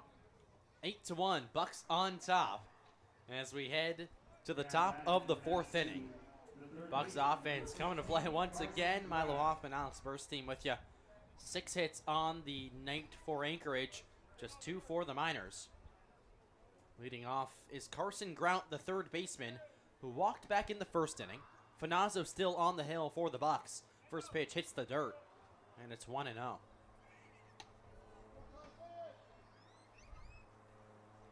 Yeah, well, I asked a question earlier if this was going to be a game where the Bucs offense goes stale after the first. Definitely not the case. Swing and a miss from Grount, so 1-1 now on the third baseman. Grount hitting .310 this season, so off to a good start with the bat. 1-1 pitch, cut and a miss. Nice off speed from Finazzo, 1-2. Yeah, and this is a huge inning for Finazzo because as a pitcher, you love when your team scores a lot of runs. You don't like sitting in the dugout hot Right. for a full inning. 1-2 hit on the ground towards Rue, the first baseman. He'll take it himself. So a nice quick out for Cade Finazzo and the Bucs. One gone here in the 4th. But as I was saying, you don't want to have your arm get too out of sorts during Right. a long inning like that. But, I mean, just showed there a very quality at-bat, so not the case. Now it's Ridge Erickson, the DH for the Miners. He had a single back in the 1st. Erickson didn't play last night against the Chinooks. First pitch to him is down low for a ball. You know, the Bucs are starting to separate themselves in from terms everyone. of early on in the season. 1-0 misses outside. So I mean, listen, it's very high competition here in the ABL, of course. But the Bucs have a real good roster, and they're showing that they're just better to start the season, plain and simple. That pitch is skied high in the air towards center field. Underhill catches it after it hits the sky, and there's 2 outs here in the 4th. Yeah, this has turned into a very impressive outing from Cade Finazzo. Still does not have a strikeout, but he's retired now 8 straight batters, and the one reach back in the 2nd was an error. So he's been very, very solid. A little rough in the 1st, but, I mean, this is just what you want to see if you're the coaching staff. Pitch to Evan Bilter, left upstairs. So 1-0 now on Bilter, the first baseman. He flew out to center back in the 1st. Good night last night, though. 3 for 5. First pitch is swung on, hit on the ground, left side through for a base hit. So a single for Evan Bilter. He reaches today for the first time. 2-out base runner for the Miners, down 8-1 here in the 4th. Yeah, you need any offense, and that was just a sharply hit ground ball. Haas playing kind of close to the second base bag. Didn't have quite a play on that one, but just got to give kudos to the hitter sometimes. That was a well-placed ball. Haas laid out, give it all he had. Throw back to first. Bilter's in sliding. You think Haas wants to make all the plays he can now. Yep. He had to know. He knew that he had no errors on the season before that. So he wasn't happy there, but made a nice play right after. Tried to make that one. Couldn't come up with it. Pitch is down low. So 1-0 now on Stevenson. It's a night of blowouts. In the other game tonight, the Glacier Pilots up 5-0 over the Chinooks in the top of the 5th. Blowout central here in ABL. Here's the pitch. Off speed, just missed outside. That's a close one. That was real close. Nice movement there from Finazzo. He's smiling. He's looking at the home plate umpire. Wanted that one. But he comes set, checks on the runner over at first. 2 outs here in the top of the 4th. Here's the pitch, swung on and lifted high in the air. Stays in the infield. Sherman gives it a look but has no play. It bounces behind us. I actually felt that bounce of the ball. Yeah. There's a couple players that gave it a look. RJ Rue was in the mix too, the first baseman. It's like in the car when you have your music going too loud and you start feeling Right. it. It just vibrates. It's true. So 2 balls, 1 strike on Lincoln Stevenson. He reached on an error back in the 2nd. Pitch fouled back off the end of the bat. Well, I'm wondering how long Finazzo is going to last here. Right now at 49 pitches, so this next one will be number 50. But if he can get an out in this batter, I can see him going 5. I don't think we've had a starter for the Bucs this year go 5. Well, Robertson went 4. on Friday. Here's the 2-2 pitch, hit up the middle on the ground. Haas is there, fields it on a hop, and he throws to second in time. A nice little shovel pass to Provencio, and that'll do it here in the top of the fourth. No runs, one man left on base for the Miners. We'll head to the home half. Bucs up 8-1 in dominating fashion. You're watching Anchorage Bucs baseball. We'll be right back.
Welcome back to Bucs baseball here at Mulcahy Stadium. We head to the bottom of the fourth, and the Bucs are on top, 8-1. 5 runs came home in the third inning, 3 back in the first. Reese Sherman leads off against Bowman Marks in for his second inning of work. The kick and the deal fouled right back behind us. 0-1 on the catcher. Reese Sherman had a triple back in the first, then grounded out to second in the third. 1 for 2 on the day. Came in hitting .263 with 6 RBIs. Make that 7 RBIs after his triple. Counts 0-1. Here's the kick and the deal, off speed left high. So 1-1. Bucs are looking good on both offense and defense. A couple nice plays out in the field. Haas had a nice one. He had 1 error, but don't forget about that one. Swing and a miss. Sherman right through the fastball. 1-2. Well, you have to wonder. The Bucs have had a much less strenuous schedule than a lot of teams, true. especially the Miners. So they've had a lot more time to We're going on rest. fishing trips. Exactly. Like that's what the Bucs are doing. And it seems like after these long breaks, the bats are just wide awake, and that's what's happening here tonight. Counts 1-2. Off speed way outside. Nice block there from Geffrey. It's right. You think the ABL is spread out pretty evenly, and all teams play each other a decent amount. But the schedules in terms of off days are spread out very sporadically. Yep. So the Miners played just last night. The Bucs have had the weekend off. Here's the 2-2. Swing and a miss. Sherman down on strikes. Nasty off speed there. And there's 1 out here in the top of the fourth. And if you're the Bucs, you really want to build as big of a lead up here in the first half. If they hold on to this, a 4-game lead in the standings, because when you get to July, I think there's 2 off days before the championship series. You're going to be playing every single day in meaningful games. That's when you drop 1 or 2, it can kind of change things. Yeah. So right now, get as many wins as possible. Here's RJ Roy. He looks at a off-speed strike on the outside corner. We're in the bottom of the fourth inning. Bucs up 8-1 over the Miners, trying to improve to 3-1 against Batsu on the season. It's the 4th matchup between these two sides. Rouet fouls one off, out of play. So 0-2 now on the first baseman. Rouet is 1 for 1 with a walk, but he couldn't score back in the third on the force out from the first baseman Bilter on a nice play. First hit of the season back in the first. Marks' set takes a long pause. Here's the kick and the deal down low. 1-2 on Rouet. Mark's one of the shorter pitchers we've seen this year. 5'11", under the 6 foot mark. It looks really good right now. Yeah. He's striking out a couple batters now. Struck out Taylor back in the third, now Sherman. Pitch left high. And the only reach was that air, so he should have gotten out of it even quicker. So, good first appearance of the regular season. If you're the Miners, still kind of piecing together. Sounds like they may be getting another couple players, but it's good to see. 2-2, way outside on the Heat, so 3-2 on Rouet. Wind blowing right to left here at Mulcahy. It started off great for the Miners. I mean, Elliot Medlock hit a no-doubter out to left field, way over the wall onto the football field. But ever since then, the offense has been shut down. There's 2 other hits. Here's the payoff to Rouet. Swung on, hit up the middle, right snagged by Bowman Marks. He walks it over to first, now shovels in time. Evan Bilter actually dropped it there last second. The dugout of the Bucs is yelling towards the field, but the outs recorded. So 2 outs here in the bottom of the 4th. And the problem with, you mentioned that one big play for Medlock and then no one else scoring for the Miners is when you're down 7 runs, one big hit's not going to do it. You need small ball, you need singles, a couple of doubles, and that just has not been happening. Kate Finazzo has been excellent. Much kudos to him. The Miners did that last night. That's true. They know how to come back. Here's the pitch to Provencio outside. They came back, were down 8-0 to the Chinooks, and took the lead 9-8 in the 5th inning, but eventually lost that one. So a heartbreaker, really, after coming all the way back. 1-0 left outside. And I think Joe Silva knows that. He's talked about how competitive this Miners team has been and how they know how to play baseball, so he's not going to definitely take the foot off. We've seen a couple times in the later innings take guys out, maybe for the final at-bat. 2-0 downstairs to Provencio. But I would be definitely surprised if we see the starters out of the game before the 7th inning. I mean, you got to take as much length as you can because we've talked about the Bucs off days. Well, they have 5 games this week. 5 straight games. Pitch in there for a strike. Just clipped the outside corner. So 3-1 on Provencio. Well, that almost helps the other case because you might want to give your stars a rest if they have to play 4 more games. That's true, but when Finazzo's looking this good, it's hard to take him out. 3-1 pitch is chopped on the ground right side. Bilter drifts back, throws to Marks the pitcher, and they got him in time. Provencio's running down the line, but nice coverage from Bowman Marks, and he works a smooth bottom half of the 4th. No runs come around for Anchorage, and we'll go to the top of the 5th. Still 8-1, Bucs on top. We'll be right back. You're watching Anchorage Bucs Baseball.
Welcome back. Milo Hoffman, Alex Burstein with you here in the top half of the 5th. There's a new pitcher on the hill for the Bucs, and it's Wylan Nelson making his 3rd appearance of the season, his 2nd appearance against the Miners, pitching to an ERA of 12.27, but just in 3.2 innings pitched, so you can't really judge the ERA this early into the season in this few of outings. He kicks and deals. First pitch is swung on and lifted high in the air towards center.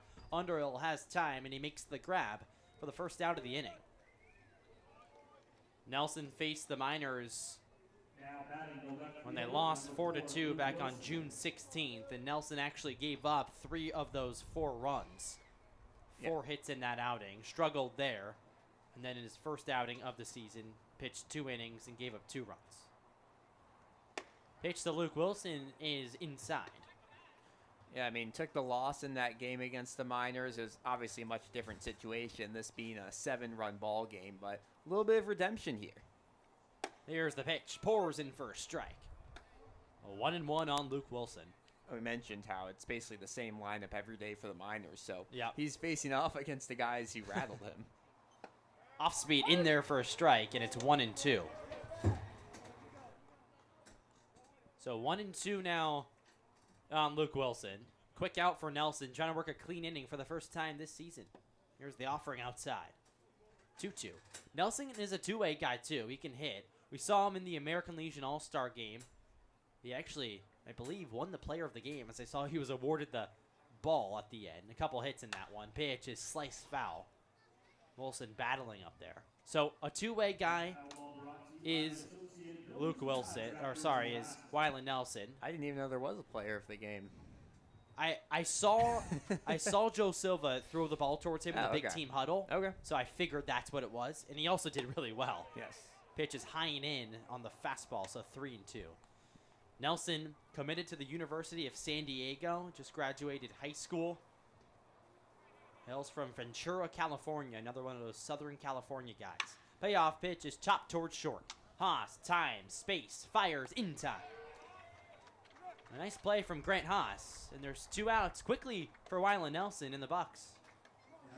Yeah, I don't know for Nelson whether he'll be pitching or hitting at San Diego, because he does it very well. But to come here with the Bucs and be with both Jack Giordano and Jamie Robertson, who have both carved out roles as pitchers with San Diego, I mean, that's just such a cool opportunity because you're learning from the guys who you'll be teammates with. Pitch to Funkhauser is in there for a strike on the off speed. Of course, also, they'll be competing for innings. Exactly. He's a freshman. You're able to give him a hard time. It's the same with Jaden Toki and Luke Taylor. Pitch is in there for a strike. Nice off speed from that Nelson. Off speed's just been excellent. Yeah, he can strike people out. Struck over 100 people out in a high school season. So, big strikeout stuff from Nelson. No strikeouts so far in this inning. A ground out and a fly out. 2 strikes, 2 outs. Pitch high and in. 1-2. I don't think he'll complain about no strikeouts when you're getting. I mean, it was the same with Cade Finazzo. End of the day with no strikeouts. Less pitches. But 3 hits, 4 innings pitched, 1 run. Very good. Here's the 1-2 swing and a miss. There's the strikeout. Nasty off speed outside.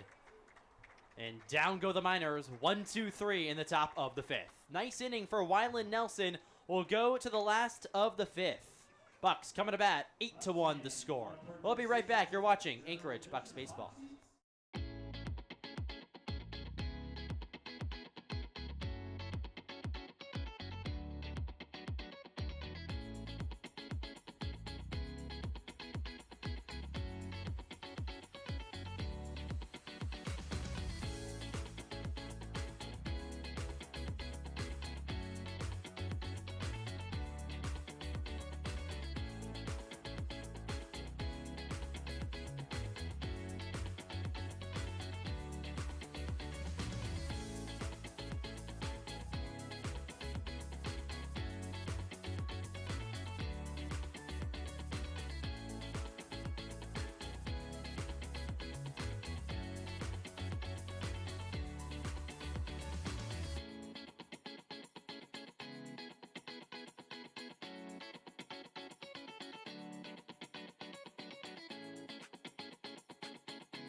Back here at Mulcahy Stadium for the home half of the 5th inning. Anchorage up 8-1 over the Miners, trying to improve to 8-1 on the season.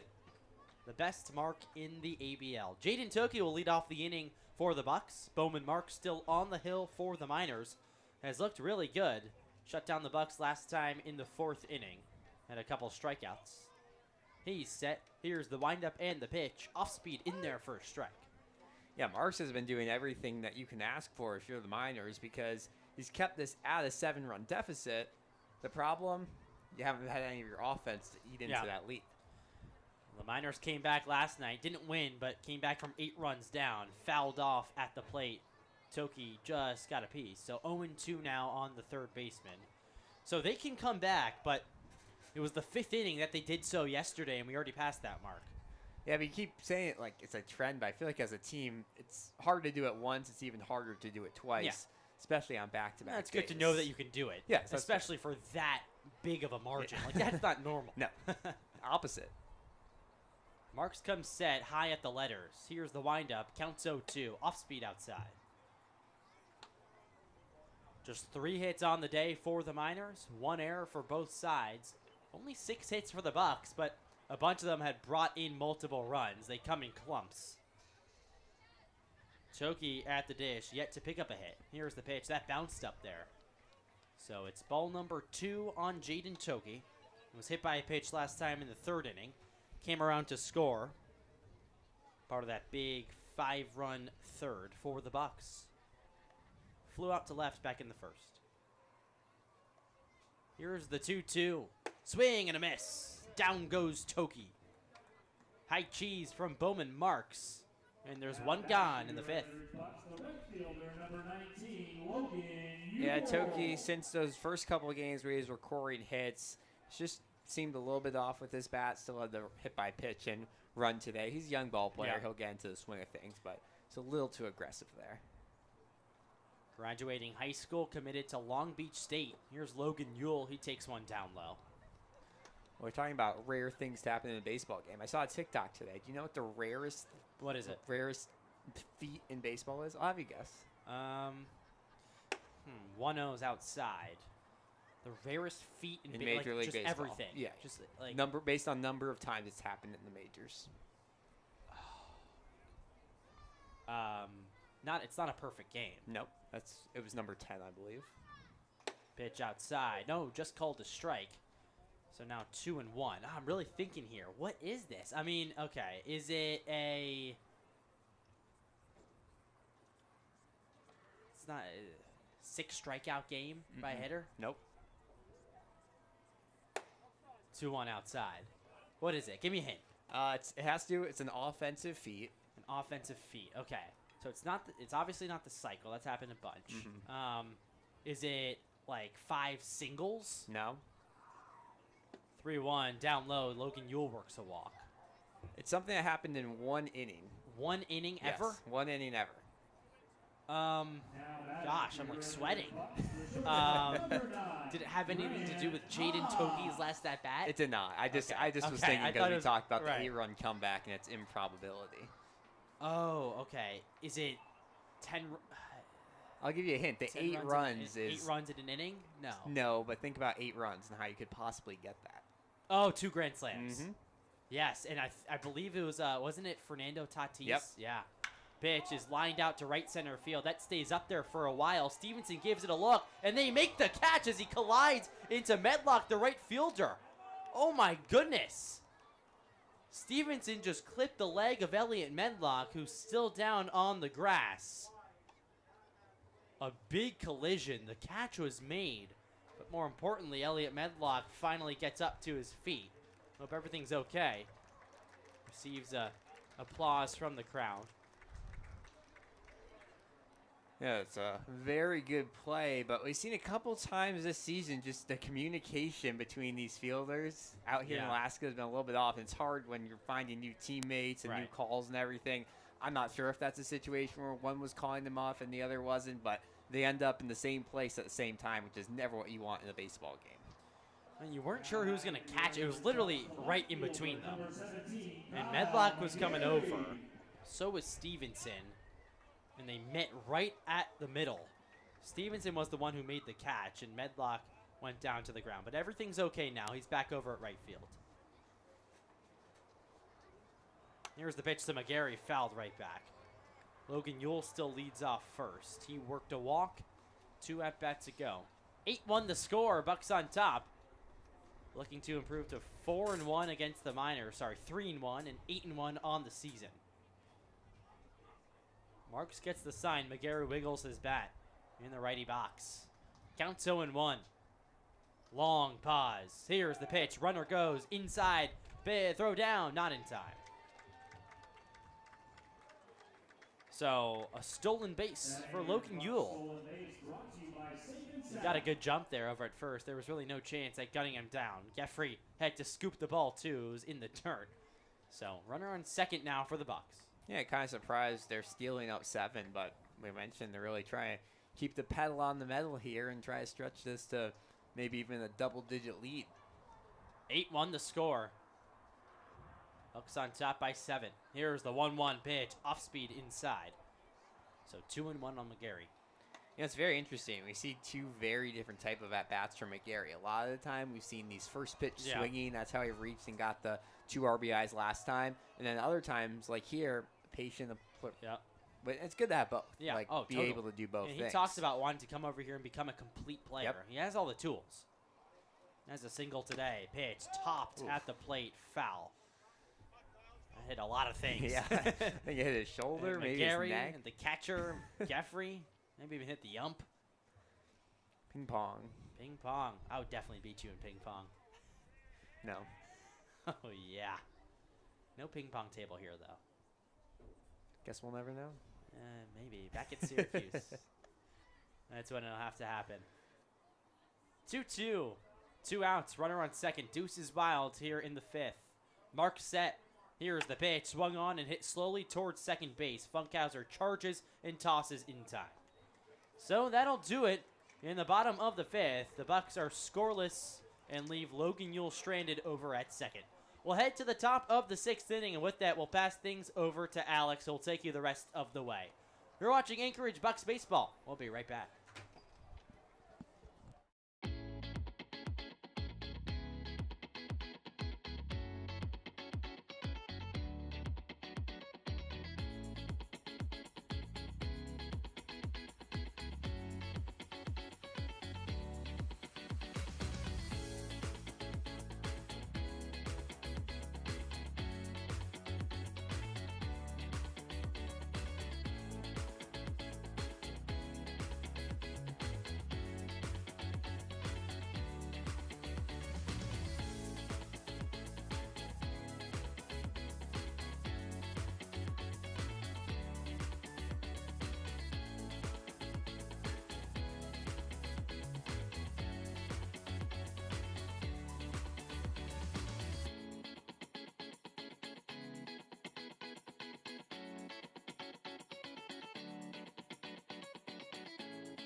To the top half of the 6th we go here at Mulcahy Stadium. Alongside Milo Hoffman, I'm Alex Burstein. The Bucs in big control here to open up the week. An 8-1 lead over the Miners and trying to keep that going here as Wylan Nelson stays in for a 2nd inning of work. He'll work against the 2, 3, and 4 hitters, beginning with Elliot Medlock. First pitch outside, 1-0 the count.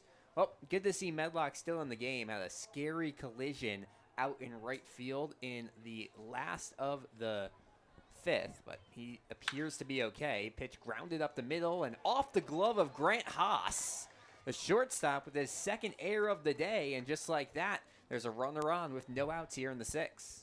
That's a close one. That would have been a tough play for Grant Haas. I don't know. That could be a base hit for Medlock. See what the scoreboard says. Yeah, that's always our backup. They're true. giving it an error. It They're looks giving like an error. Yeah. Well, we'll call it an error for now. Tough play up the middle. He entered today with no errors, and now marked with 2 of them today. Carter Geffrey comes to the plate. First pitch hit high towards right field, charging in Logan Ewell towards the line, and it drops for a single. Chasing into second base is Medlock, and some early action against Wyland Nelson as runners at first and second base with no outs. Yeah, Nelson looked really good back in the 5th inning. Now, a couple weak contact hits. Sometimes that's all it takes to get an offense going, and this is the part of the lineup that the Miners want up. Now their cleanup man, Carson Grau, and these are the people you expect to get it going. Yeah, we mentioned that to get back in this game, you got to hit singles, hit doubles, get 1 run in at a time. Now they're trying to do that. Haven't scored since the 1st inning, a solo shot from Elliot Medlock. Carson Grau, as you mentioned, at the plate. First pitch, grounded right back to the pitcher. Nelson throws to second. It's off the mark, and they say everyone's safe. They'll throw to third. They can't get Medlock, and an error on Wyland Nelson there leads everyone on. The ball was hit perfectly back to the pitcher. He stuttered for a second and threw over the first. It was to the left of the bag. Joe Silva's coming out. He might have a word about whether the ball reached second in time and then Haas fell off the bag. Yeah. I think that's what he's arguing. It looked like Haas had his foot on the bag. It's kind of as he was running to his right, hit it, and then stumbled. I doubt we'll see an overturning here, but that's the case he's trying to make. Well, they're going to talk. It looks like the umpires are going to gather. As it stands, there's runners at first, second, and third. Nelson had the right idea there. Was trying to turn the 1-6-4-3 double play, but just a little bit of a mess there, and they're going to call him safe. So, for a quick word with the umpires, everyone is safe. Well, just like that. Look at this. Yeah. Miners, this is the part of the lineup that you expect to do well, and now if the base is loaded, nobody out, a lot can happen here. Well, that's now 3 errors on the day after this inning started with just 1 for the Bucs. They're up to 18 on the season as Ridge Erickson comes to the plate. First pitch to the right-hander is high and inside, 1-0 the count. Well, a big change of events here. Yeah. Base is juiced, and one swing of the bat can put the Miners right back in this one. Well, the infield is playing back. Of course, you'll trade a run for an out any day of the week right now. 1-0 pitch. Breaks outside, and we'll move it to a 2-0. We've seen some really good off-speed stuff out of Nelson this season. We'll see if he works it here to Erickson. Number one thing, you don't want to walk anyone else. You don't want to give any passes. free runs. Yeah. The Miners did that a couple times back in that big 3rd inning, and that's why we're in this position. 2-0. That goes low. And just like that, it's 3 balls and no strikes. So we mentioned Nelson. He struggled against this Matsu team. Gave up 3 runs in his last outing against this same squad, and now he's hoping there's not a repeat of that here tonight. 3 balls and no strikes on Ridge Erickson. The set and the pitch. That's inside, and it hits the zone. Wow. So, a late call from the umpire there, but it just clips the plate. A nice pitch from Nelson, and it's 3-1. Pitcher still in the count. Yeah, sometimes umpires are more likely to call strikes on a 3-0 count. Yep. They look like the hitter's taken all the way. 3-1. Off the inside of the bat, bloop towards right field, and it drops in front of Logan Ewell. 1 runs in to score, and the Miners are back on the scoreboard. It's 8-2 Bucs in the top of the 6th. Yeah, that one, just another weak hit off the bat. And,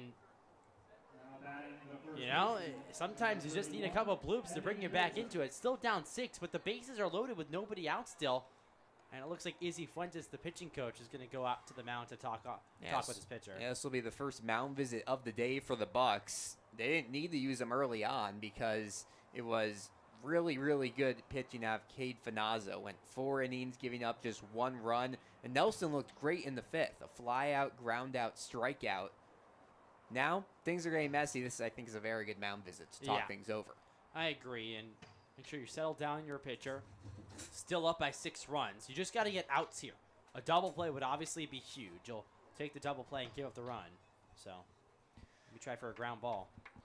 Well, that's why you're happy your offense has scored 8 runs, because you still have a 6-run lead. Evan Bilter trying to change that. The first baseman who's been very impressive over there at first base tonight, trying to work some magic at the plate. Singled his last time up. First pitch to the right-hander, misses outside, 1-0 the count. Well, Bilter with a single here could probably drive in 2 runs. You have Carter Geffrey at third, Carson Grout at second, Ridge Erickson at first. Here's the 1-0 pitch. That one goes low. None of the guys who possess a ton of speed. You have Geffrey, a catcher, Grout over at third, probably the fastest of any of them, and then Erickson, a catcher at heart, who's designated hitting tonight. So that is something that the Bucs can use to their favor. The 2-0 pitch is grounded towards third and through. One runs in to score. They're going to send Carson Grout. The throw home from Kai McGarry is cut off, and that's a 2 RBI hit from Evan Bilter. And just like that, it's an 8-4 Bucs lead. Wow. In the blink of an eye. And the line keeps on moving. No out still. Another soft hit ball down the third base line. This one a little bit harder, but Toki had no play. Bilter got all the way to second, so it's runners at second and third with Lincoln Stevenson at the plate.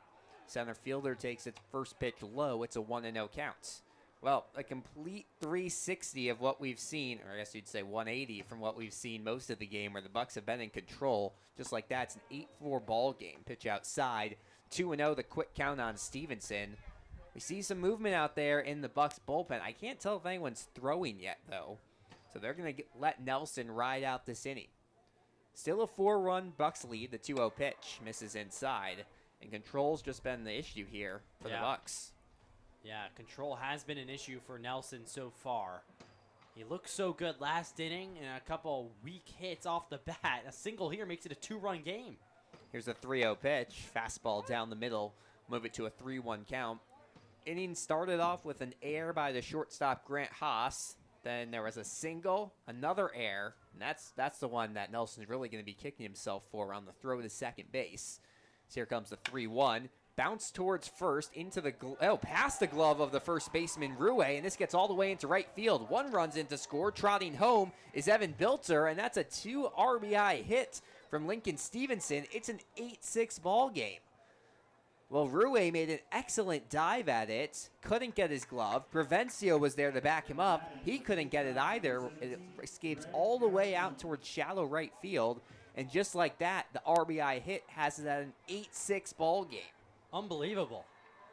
Unbelievable, and still nobody out. Greg Parentoni comes to the plate. First pitch to the shortstop is a fastball outside. So we've seen Medlock, Geffrey, Grout, Erickson, Bilter all come in to score this inning. That's 5, and there's still no outs. Runner at first base, so 1-0 count on Parentoni. Here's the next pitch, fouled back our way, sails above the press box, and we'll move it to a 1-1 count. Well, that's baseball. Yeah. Bucs scored 5 in the bottom half of the third. Miners right back at you. 5 runs in the top of the 6th. We said they could do this. They did it last night. We'll say it again. 6th inning, a big one, a crooked number. Yeah. 1 ball, 1 strike. Parentoni shows bunt, but it misses his bat.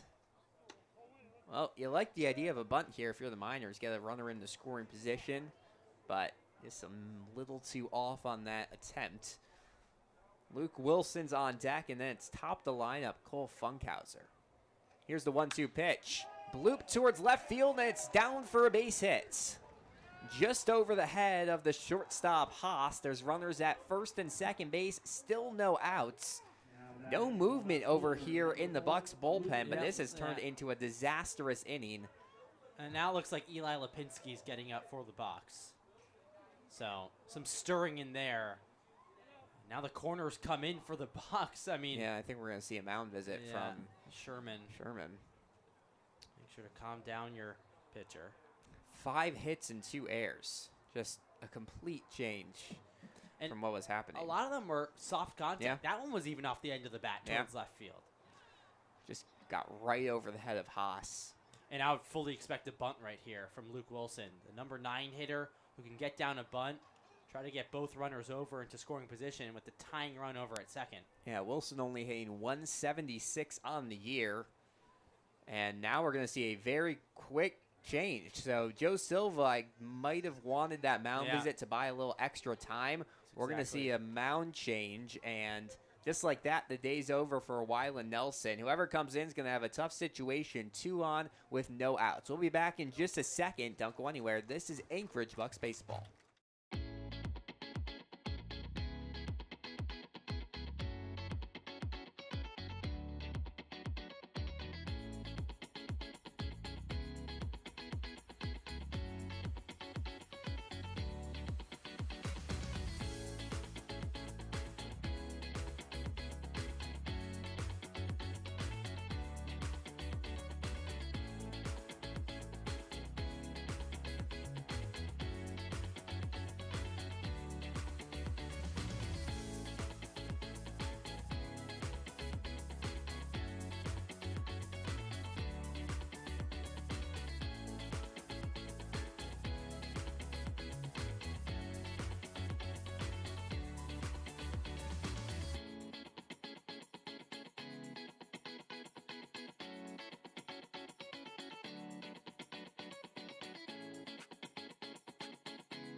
Back here at Mulcahy Stadium, just like that, it's just an 8-6 lead for the Bucs over the Matsu Miners.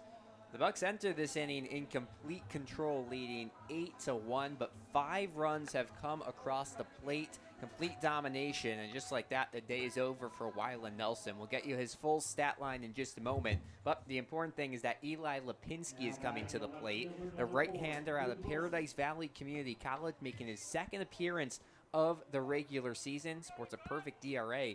He also pitched against this Matsu team, but had a little more success than Wyland Nelson in his last time out. It's Luke Wilson coming to the plate. He shows bunt. It's perfectly placed back to the pitcher. Lipinski thinks about throwing the first, and no one's covering the bag. RJ Rue was in to cover the bunt, and James Provencio had not shifted over to first base. And just like that, all runners are safe, the bases are juiced, and there's still no outs for the top of the lineup. Unbelievable. That's just miscommunication right there, and it's inexcusable, really. You expect the bunt. Everyone knew it was going to happen. Wow. We have not seen Provencio play second in a little bit. As first pitch swung on and missed. Outside pitch to Cole Funkhauser. We saw him play in the Legion game, but has not played second in a true game in quite some time. He's mainly been playing over at third and just gets a little mixed up on the coverage there. So the Miners now have a chance to take the lead. Here's the 0-1 pitch. It's lifted high towards left field. Kai McGarry gives chase. He jumps, and this one is out of here. Onto the football field, a grand slam for Cole Funkhauser. It's a 10-8 Miners lead, 9 runs in inning number 6.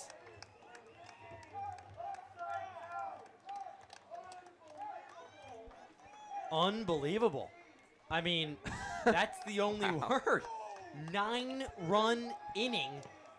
And to cap it off, a grand slam, and get this, there's still nobody out.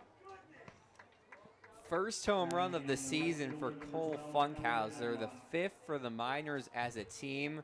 They've hit through the lineup, and the Bucs, well, they're going to need some answers here. Elliot Medlock comes to the plate, not the guy you want to see. He's already homered today. Takes the first pitch fastball down the middle, 0-1 the count. Wow. I mean, they did it back-to-back nights. Yeah. This is now back-to-back nights. The Miners have had comeback of more than 8 runs. Next pitch, breaking ball swung on and missed, an 0-2 count here quickly on Medlock. Well, you got to be rattled. Over at Syracuse, you call it the cardiac cues. It's the cardiac Miners right here. Yeah. Keeping fans on their feet. No balls and 2 strikes on Elliot Medlock. Lipinski sets straight up, kicks his leg, and throws. That one swung on, and he got just a piece of it. So we'll move it to, we'll keep it at an 0-2 count. Well, Kai McGarry kind of went back on that one, but you knew had no shot at it. It landed on the football field, which is about, what can you say, 30 feet past the wall. That is a moonshot. That's at least 350 feet. Next pitch. It's in the other batting box. This is unbelievable. Yeah. I can't believe this. It was 8-1. Wow. Well, the Bucs are going to need their offense to wake up. Scored 5 runs back in the third and haven't scored since. It's going to be one of the wonkier score boxes you're going to see. 1 run in the top of the first for the Miners. The Bucs responded with 3. The Bucs didn't score then again until the third, where they had a gigantic inning. Looked like this game was tied up, cherry on top. They scored 5 to go up 8-1, and now 9 runs in the top of inning number 6. Here's the 1-2 pitch, hit high towards left field. McGarry chases it onto the warning track and makes the grab for out number 1. Finally recorded. That one was given a nice ride as well. Sure was. That was hit on the screws all the way to left center field. McGarry, onto the track, 5 feet in front of the wall. He's had a lot of plays there. Yes. He's getting used to that area out there and left in front of the wall. Probably a little too used to it in his mind. He would much rather be having routine fly balls. But it is the first out. Carter Geffrey comes to the plate. He singled 9 batters ago this inning. First pitch in the dirt from Lipinski. Miners fans have got to be like, what's happening? What is happening? I think mean, we're saying what's happening because, I mean, it's this is unbelievable. yeah. 2 nights in a row. I mean, they've got to think now they almost want to go down 10 run. I know they didn't win last night, but of course this game's still a lot to be played. 1-0 pitch is high and inside. Little motivation tactic? I don't know. I'm sure Tyler LeBrun has very mixed feelings. Like, oh, first 5 innings, furious, and then you turn to the 6th, and you're like, oh, this is the best 9 baseball runs. team I've seen. I don't know the last time I've seen 9 runs scored in an inning. It does not happen often. Here's the 2-0 pitch. Swung on and missed. We'll go to a 2-1 count. And the craziest part is there wasn't an out recorded. So my scorecard right here, I've definitely never seen this. 9 diamonds from top to bottom, all filled in because there was no outs. Yep. 2 balls and 1 strike on Carter Geffrey. Next pitch. Popped up towards center field. Drifting back is Landon Underhill on the warning track. He has to go over his shoulder. That ball carried, but he'll make the grab for out number 2. Everyone's hitting the ball for the Miners right now. Luckily, the Bucs have controlled these last 2, but you're just holding your breath at every pitch and every ball that makes contact with these wooden bats. Yeah, even that one. Underhill was sort of twisted out there in center field. Didn't know how to play it. Good recovery, though, to eventually make the play on the wall. And that warning track out there is like gravel. It's deep. Not fun to walk on. 398 out to center field. That one went about 390. First pitch is outside to Carson Grout, the left-handed third baseman, reached on an air fielder's choice in this inning. He's 0 for 2 today with a walk as well. Pitch outside, 2-0 the count. Well, you got to feel for Eli Lipinski. Put in quite a difficult situation here. He's done well, gotten a couple of flyouts, but not what you want to see if you're a Bucs fan. Next pitch, popped up left side, soaring out of play, and McGarry will chase it all the way towards the Bucs bullpen. So goes for a foul ball, 2-1 the count on Carson Grout. Well, at least we'll have a slightly more exciting ball game because now it's just a 2-run game. Yeah. And the Bucs will need their offense to go. Top of inning number 6, a 10-8 lead for the Miners. They've plated 9 here this inning. The 2-1 goes outside. That one just went through the glove of Sherman.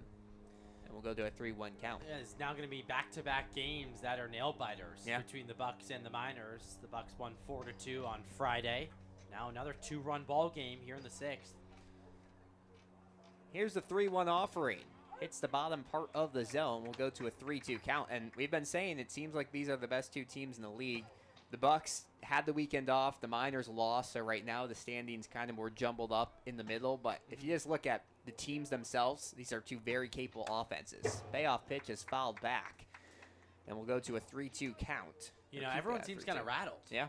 Like, I mean, how could you not? The defense is a little shaken up. Like, we've been standing out there for 20 minutes true. by now. 3 balls, 2 strikes on Carson Grout. Eli Lipinski trying to get out of the inning. Here's the payoff pitch. This one lined towards left field. McGarry drifts to his left and makes the grab for out number 3. Well, the nightmare is over for the Anchorage Bucs, but not before 9 runs come across the plate in the top of inning number 6. An 8-1 lead turns into a 10-8 deficit. Now the Bucs offense has some work to do. We'll head to the last of the 6. Don't go anywhere. This is Anchorage Bucs baseball.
We go to the bottom of inning number 6 here at Mulcahy Stadium. It's a 10-8 lead for the Matsu Miners, who have completed an improbable comeback, scoring 9 runs in the top half of the inning. The Bucs now get to work on getting back the lead. Landon Underhill starts things off. First pitch to lefty is in the dirt.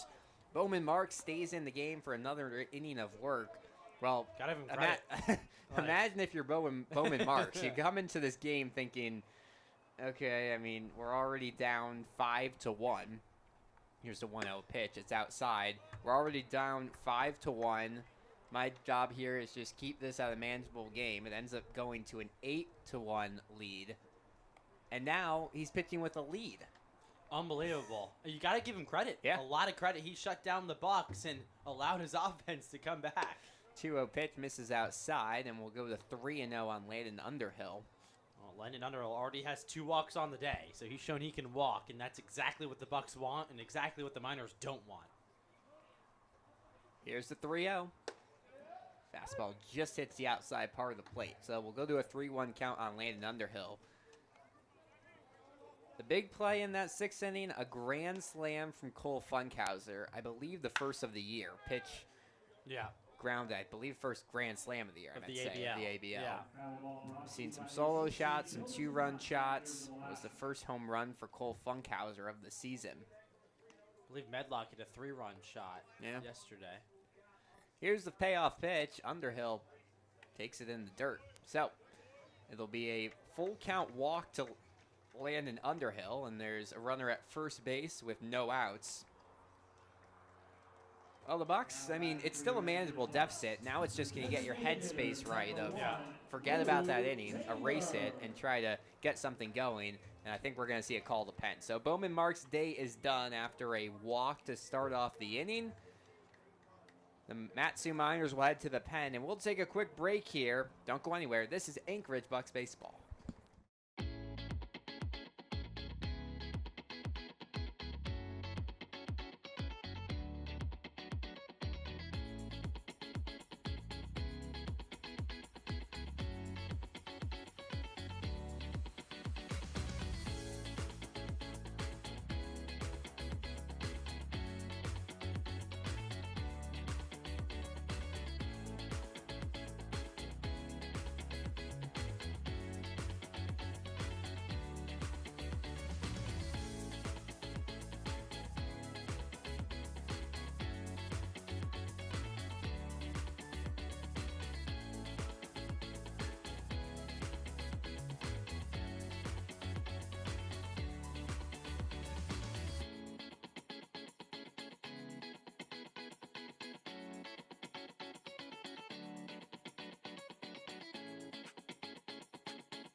Back here at Mulcahy Stadium, a 10-8 lead for the Matsu Miners over the Anchorage Bucs here in the bottom of inning number 6. Called to the pen for the Matsu Miners, their second of the day. Bowman Marks' day is over, but he looked great through an extended relief appearance, goes just over 2 innings, and really keeps things intact for the Miners until their offense got going. It'll be Cole Marthel-Johnny coming into the game, the 6'2", 175-pound right-hander out of Sam Houston. He's had a pretty good season with the exception of one game against the Bucs, and that came just a short while ago, back on, trying to get the date Friday. right here, back on Friday. Yes, It was Friday's game. Went 1 1/3 inning, gave up 3 hits, 3 runs, and took the loss in that one, a 4-2 loss. So a second chance for Marthel-Johnny against this Bucs team. He's trying to change things up and get things going here with the team up 10-8. Luke Taylor comes to the plate, lead off first. First pitch, swung on and missed on a breaking ball. Oof. Big hack. Big hack from Taylor. Lost his balance a little bit there. He's trying to tie this game up with one swing, which makes sense. He has 3 home runs on the year. He's an RBI double back in the first. Would love another one of those here. No balls and 1 strike. Landon Underhill off of first base. Next pitch popped up left side of the infield. The third baseman Grout tracks it over the foul line. Now back in the fair play and makes the grab for out number 1. So Luke Taylor, big swing, but gets under it, and that will be an easy out for the first of the inning. Yeah, and a big out for Marthel Johnny and the Miners. Of course, to retire Luke Taylor, but now a ground ball gets you out of this inning with Underhill over at first. I'd expect Underhill to be off and running any time now. 10.38 ERA in 3 appearances this summer from Marthel Johnny. He stands tall, small leg kick on the pitch. Underhill was off, but he'll have to send back to first base on the foul ball. So He dove full there. He didn't realize what was happening. Well, when you have the hit and run, that might be a dribbler. You might have to dive in to get it. You don't really know what's happening. Blocked out all of his vision except getting to the bag. Well, Which is what you want to see. fully Full belly effort. flop there. Yeah. Although, when you're stealing... See, sometimes when there's a hit and run, you can tell by the runner that's going because he'll look back at home plate to see what's happening and then make his next move. Reese Sherman down in the count 0-1. Next pitch. Big swing and a miss. Off speed from Marthel Johnny. Went towards the dirt. Sherman gets fooled. The first 3 innings, the bats were hitting everything at the plate for the Bucs. Since then, 3 batters sent to the plate in the 4th, 4 in the 5th, and now 2 with 1 away in inning number 6. Marthel Johnny sets and throws. Underhill takes. A pitch is outside and gets away from the catcher, Geffrey. So that will be a stolen bag. Nice play by Underhill. Underhill into scoring position. That's a huge base, as you said, Milo, to get a runner close to bringing this back to a 1-run game. Yeah, now Underhill, of course, not the tying run. Nope. But has speed, and you're only in the 6th inning, so you're looking to bring any run home that you can. Reese Sherman, with his bright yellow batting gloves, grips the bat in the righty's batter's box. The 1-2 pitch. Big swing and a miss. An outside off-speed pitch. And just like that, there's 2 away here in the bottom of inning number 6. Yeah, an off-speed out, like you said, way outside. Just away from Sherman. And that was probably inches away from the ball. So, nasty stuff from Marthel Johnny. We said the Bucs like to see Marthel Johnny. He pretty much he took the loss last Friday against the Bucs. So, good reliever, though, overall. Bucs see him decently well. R.J. Ruwe at the plate, the lefty first baseman. Landon Underhill at second. First pitch misses low. Well, Marthel Johnny knows some things about big spots. This past spring with Sam Houston, pitched against a top 10 Texas team for a couple of innings, pitched against Texas A&M. He's been in some big situations, and that's what's happening here is team up 2. Here's the 1-0. Check swing. Ball goes low, and they say it doesn't go. So it'll be a 2-0 count on Ruwe. Ruwe picked up his first hit in this game, so he's looked way better at the plate today than he has in the last couple of outings. So nice stuff from Ruwe at the plate. Just getting more comfortable after he didn't swing a bat much at all the past couple of years. 2 balls, no strikes. Next pitch is bounce foul towards the Bucs dugout, and we'll go to a 2-1 count.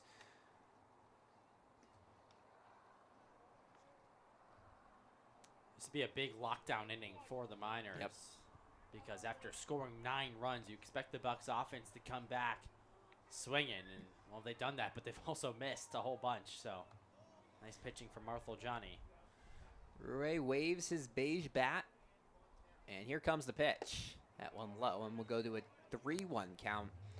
Yeah, you mentioned it. I mean, all the momentum is on the side of the Miners right now. But in baseball, all you need is really 1 or 2 runs to shift the momentum. Yeah. But if you turn to a new pitcher and he's able to shut down the defense, then it just keeps on going to the side of the Miners. That's what Marthel Johnny's trying to do here. 3 balls and 1 strike on Ruwe. He checks the runner at second and fires outside. It's a 5-pitch walk to Ruwe, and there's runners at first and second base for James Provencio with 2 outs here in the bottom of the 6th. A 10-8 lead for the Miners. And it's Ruwe's second walk of the day. Couldn't score back in the third inning, but he's seen the ball well. He's another guy that start of the season was swinging, kind of swing happy early in counts. Now he's found ways to calm himself down, and that just comes with more experience at the plate. Provencio, the league's leader in batting average. The Bucs could use a hit from him right now. Stands tall in the lefty's batter's box. Takes first pitch outside. 1-0 the count. Provencio back in the lineup today. He's been used as a pinch hitter in a few games. Was a pinch hitter last game for the Bucs against this Miners team. He came in for Sean Toger in the 4 spot. Now he's hitting a little bit lower in the lineup, but still a big bat. Leads at first and second. The 1-0 pitch goes outside.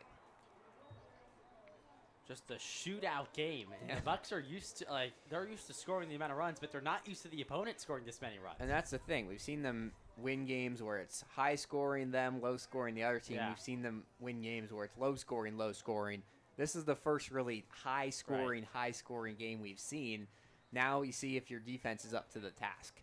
2 balls and no strikes on James Provencio. Next pitch, way outside.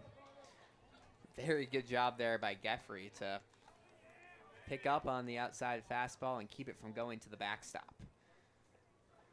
RJ Ruiz at first base. Landon Underhill is over at second. James Provencio trying to do some damage at home plate. There's 2 away. It's a 3-0 count on the second baseman for the Bucs. He holds his black bat rested on his left shoulder and now awaits the offering. Marthel sets at the belt. Next pitch just hits the outside part of the plate and will go to a 3-1 count. Provencio wasn't swinging at that one either way, but there was a chance it was missing the zone. Just clips the outside part of the plate. Haven't seen any steal attempts here with 2 runners on. Here's the 3-1. Fouled back. Nice battle from Provencio. He sees a lot of pitches up there amongst the team leader in that category. You're just watching him if you're a Bucs fan.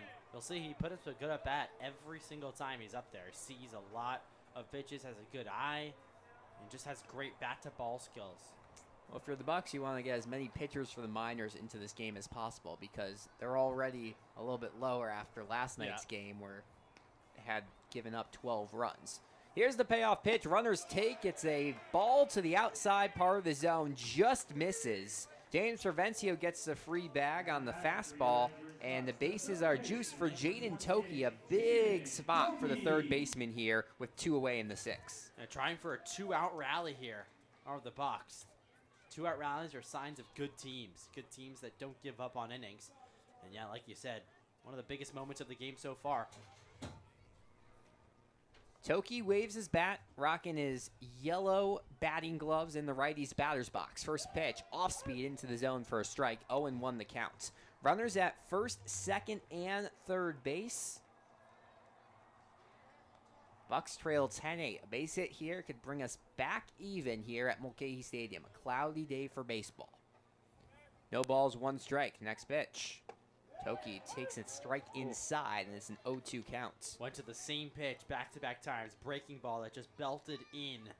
Looked like it was going to hit you. And then right when you blink, it's in the middle of the strike zone.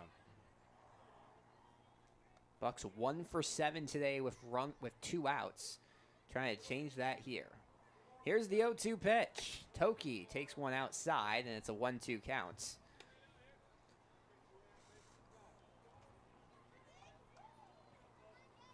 The big one, the Bucs with runners in scoring position, 3 for 11. The Miners, 5 for 7. Right. I mean, 5 for 7 is amazing. It all happened in that last inning. Last half inning. 1 ball and 2 strikes on Toki. Next pitch, fastball low. We'll bring it to a 2-2 count. So after a nice first couple of pitches from Marthel Johnny's settled things down, Toki riding a patient bat here into the 2-2.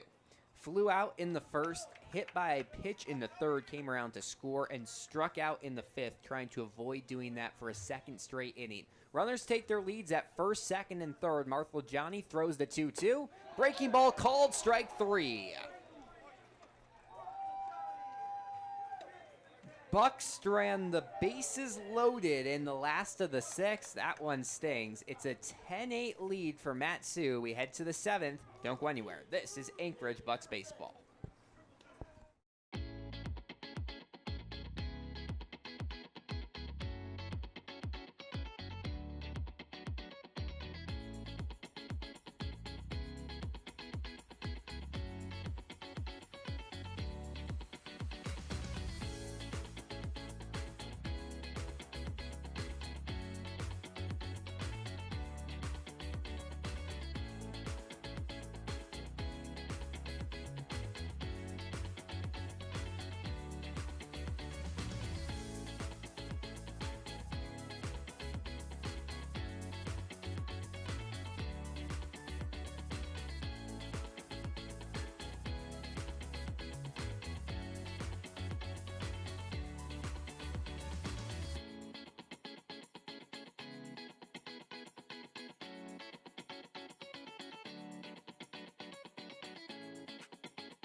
Back here at Mulcahy Stadium, the Bucs trailing to the Miners 10-8 here in the top of the 7th. Another call to the bullpen for the Bucs. Eli Lipinski came in to do some damage control. Now it's John Witt's time to shine.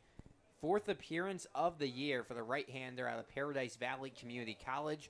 Rocks a 4.15 ERA in just over 4 innings pitched. The right-hander sets with the glove at his chest. First pitch, off-speed, misses inside. Witt using his dark brown glove out there on the mound. John Witt, you look really good on Friday. He did. Pitching against this Miners team for a 2nd straight game.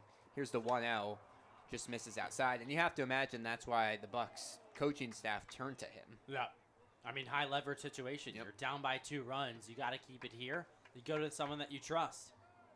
Gave up 2 hits, but no runs in the 8th inning of last Friday's game. Here's the 2-0 pitch. That one goes low. So 3 balls and no strikes quickly here on Bridge Erickson. The right-handed designated hitter singled and drove in a run before coming around to score himself last time. Fastball taken down the middle and will go to a 3-1 count. He's 2 for 3 today. Pair of singles and a flyout. Witt kind of has like an interesting windup. It's kind of like tight and compact. Here's the 3-1. Off speed, called strike on the outside part of the zone, and we'll go full here on Erickson. Whatever he does, it works. He's looked very good here this season. Very good. And one of the top bullpen guys. Here comes the payoff pitch. Off speed, hit high in the air towards center field. Landon Underhill chases and won't win the race. It drops for a single. 3rd hit of the day for Ridge Erickson. He's 3 for 4. And there's a runner on with no outs for Evan Bilter. Straight off the end of the bat there. And sometimes it's tough to read for the center fielder because it's a full swing. If it's off the end of the bat, the hitter will still swing full, but it just didn't catch the barrel, so it doesn't go as far. And Underhill was in that situation and just bounced in front. Evan Bilter comes to the plate. First pitch just misses inside. 1-0 the counts. Bilter, another guy with 2 hits on the day, singled back in the 4th and then had a big 2 RBI double back in the 6th. It was his hit that kind of made it seem like something's coming along for the Miners. Here's the 1-0. Popped foul out of play. That 6th inning ended up with 12 batters sent to the plate for the Miners, scoring 9 runs. The Bucs have not scored since all the way back in the 3rd. It's a 10-8 Miners lead here in the top of the 7th. Here's the 1-1 delivery. It's inside. You just got to pound the strike zone here and try to induce a double play ball. John Wood actually induced a big double play ball when he pitched last time out, so he's capable of doing that. Here's the 2-1. Bounce towards 3rd, and it's through the glove of Jaden Toki. Escapes into left field, and there's runners at 1st and 2nd with no outs. I mean, that's just a play you got to make right through the legs of Toki. And that could have been the double play ball. Instead, it's 1st and 2nd, nobody out. 4th error on the day against the Bucs. Bilter's aboard on the E5, and we're going to see Reese Sherman come out to have a quick word with John Witt. As a pitcher, you come into the game, you give up the single, and then you get a ball that could easily change your fortunes. To see it go through the outfield, that just hurts so much. Yeah, and, you know, it's just right through the wickets. And sometimes it'll hop up on you. That one just hopped up on Toki right in between his legs. And John Witt's got to settle down here. Listen, that wasn't you. You got to come back in here and still try to get a double play. Lincoln Stevenson at the plate. He shows bunt and sends it back to the pitcher's mound. Coming in, Witt grabs it, throws to 1st in time. So a bunt by Stevenson advances Erickson to 3rd and Bilter to 2nd. There's 2 runners in scoring position with just 1 out here in the top of the 7th.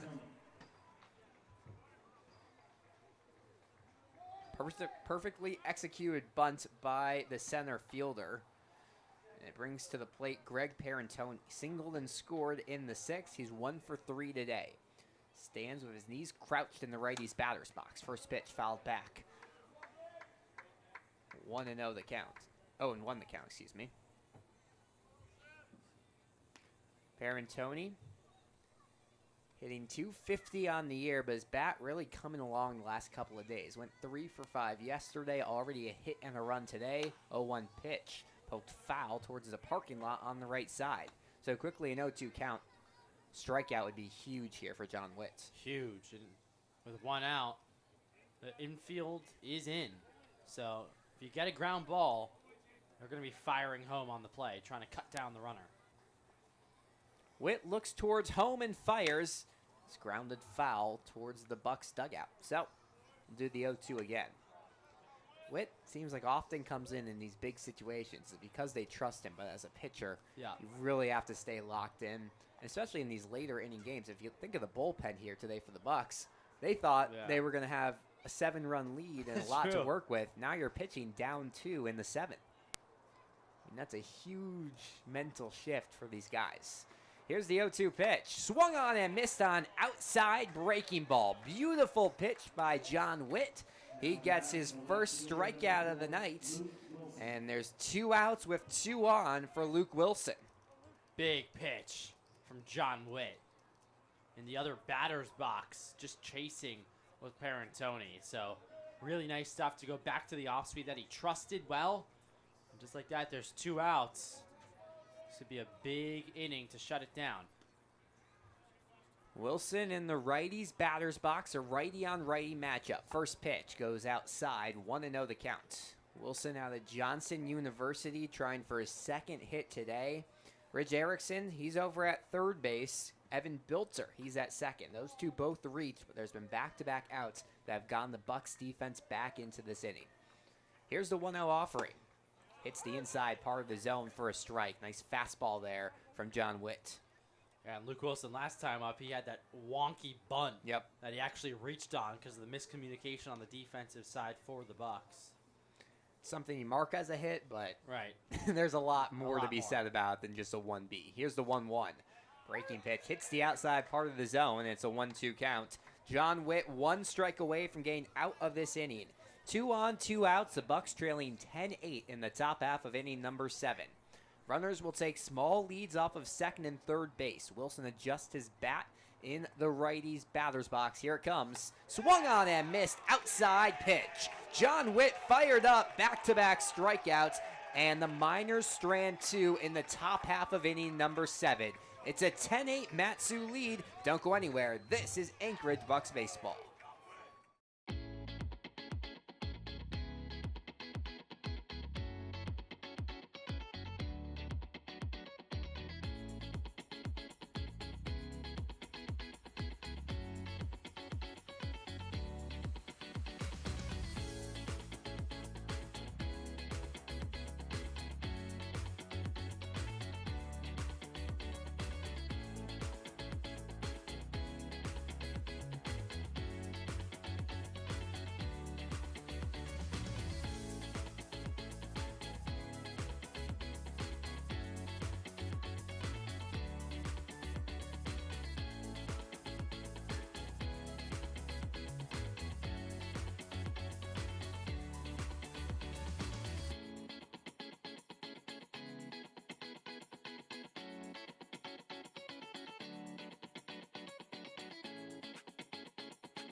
We go to the bottom of the 7th, past stretch time here at Mulcahy Stadium. It's crunch time for the Bucs, trailing 10-8 to the Mat-Su Miners. Another call to the pen for Mat-Su as Garrett Bauman comes in in relief. First pitch to Logan Ewell is popped foul to the left side. Bucs trying to get something going. Haven't scored since all the way back in the 3rd inning. Now trying to do something with their 8, 9, and 1 hitters. Next pitch misses low and outside. Bauman, 6'1", 200-pound right-hander out of Sam Houston. He's committed to play at Angelo State next year for his final year of eligibility. Here's the 1-1. Ewell crocks it towards right center field, giving chase, and this one is bounced on the warning track. Ewell rounds second base. He'll stay there, and a well-hit ball by Logan Ewell has a runner in scoring position to start off the bottom of the 7th. You hear the sound off that? That rung my ears from up here. Just cracked off the wall right in front of that RB sign, and that's the deepest part of the ballpark, so he really gave that one a ride. Nice piece of contact for Ewell, and this is where the Bucs are coming. Offense needs to come around here. Well, Bauman in 6 2/3 innings has yet to give up an earned run. The Bucs trying to change that here. Grant Haas comes to the plate, the right-handed shortstop. A couple of errors in the field today. Did have a big RBI hit by pitch back in the 3rd. Pops one up out of play to the right side. Haas hitting just around 200 on the season. This would be a great chance to kind of change his offensive fortunes. Well, that's a single today. Yeah. Logan Ewell with speed. He has a big lead off a second, being checked by the second baseman Funkhauser. Bauman sets low. Looks at the runner towards second, looks again, and now fires. It's fouled off to the right side. Ooh. Yeah, just a tick late on that one. Haas is on it, though. Yep. Bauman has a weird setting stance. He kind of bends his back right leg and sets his front left leg all the way forward. Gets him more even with the batters. He's tall, coming in at 6'1". Here's the 0-2 pitch. Haas bloops it towards center field, chasing and not making the catch is Stevenson. Ewell's in the 3rd base. He'll be held there, and there's runners on the corners with no outs for the Bucs here in the bottom of the 7th. This is exactly what you want against one of the best relievers that the Miners have.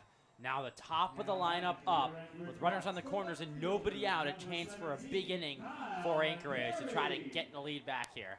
Well, it's funny. The Bucs hit very well off of Josh Jansen, considered one of the best starters on this team. Then Bowman Marks and Cole Marthel-Johnny, who are either not played or have struggled against this team. It's true. They looked great. His first pitch called strike to Kai McGarry. And now you have your top reliever, Garrett Bauman, getting hit here in the bottom of the 7th. Runners at 1st and 3rd. Kai McGarry coming to the plate. He waves his bat in the air. Bauman sets at the belt. Here comes the pitch. McGarry takes a fastball down the middle. 0-2 the count. A nice pitch from Bauman to get back there in this one. 2 quick strikes on McGarry, but now you got to protect if you're Kai. Try to put it in play. You have speed, so there's a good chance you'll beat it down the line. 2 runners on, no outs here in the bottom of the 7th. The 0-2 pitch.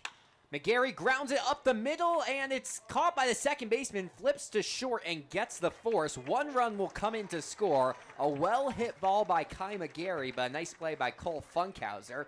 Logan Ewell scores on the fielder's choice, and it's a 10-9 Miners lead here in the bottom of the 7th. So Grant Haas, the affected party, he's out on the fielder's choice for the 6th. Kai McGarry is over at first, and Landon Underhill at the plate, the tying run over at first base. First pitch, pops it up left side. This one traveling, but Luke Wilson will camp under it, and the left fielder makes the grab for out number 2.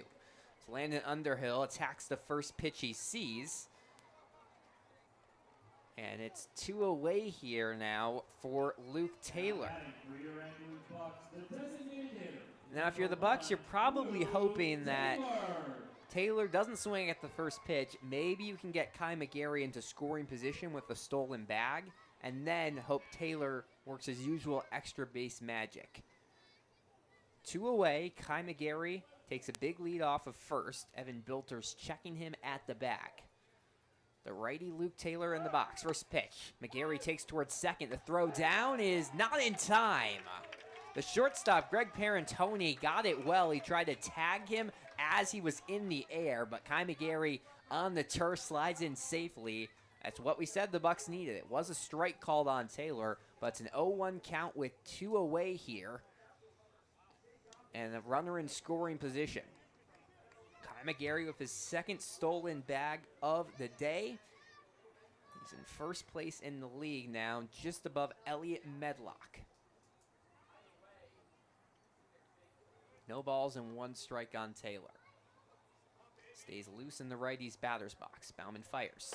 Big swing and a miss, off speed. And we'll go to an 0-2 count. Bucs down to their last strike of the inning. Logan Ewell already crossed home plate to make this a 1-run game. We're in the bottom of the 7th here at Mulcahy Stadium. The Miners on top 10-9. A crazy day of baseball here in Anchorage. Bauman, the long set, looks towards second and fires. It's outside in the opposing batting box. So, we'll go to a 1-2. Good eye there by Taylor. Reese Sherman waits on deck.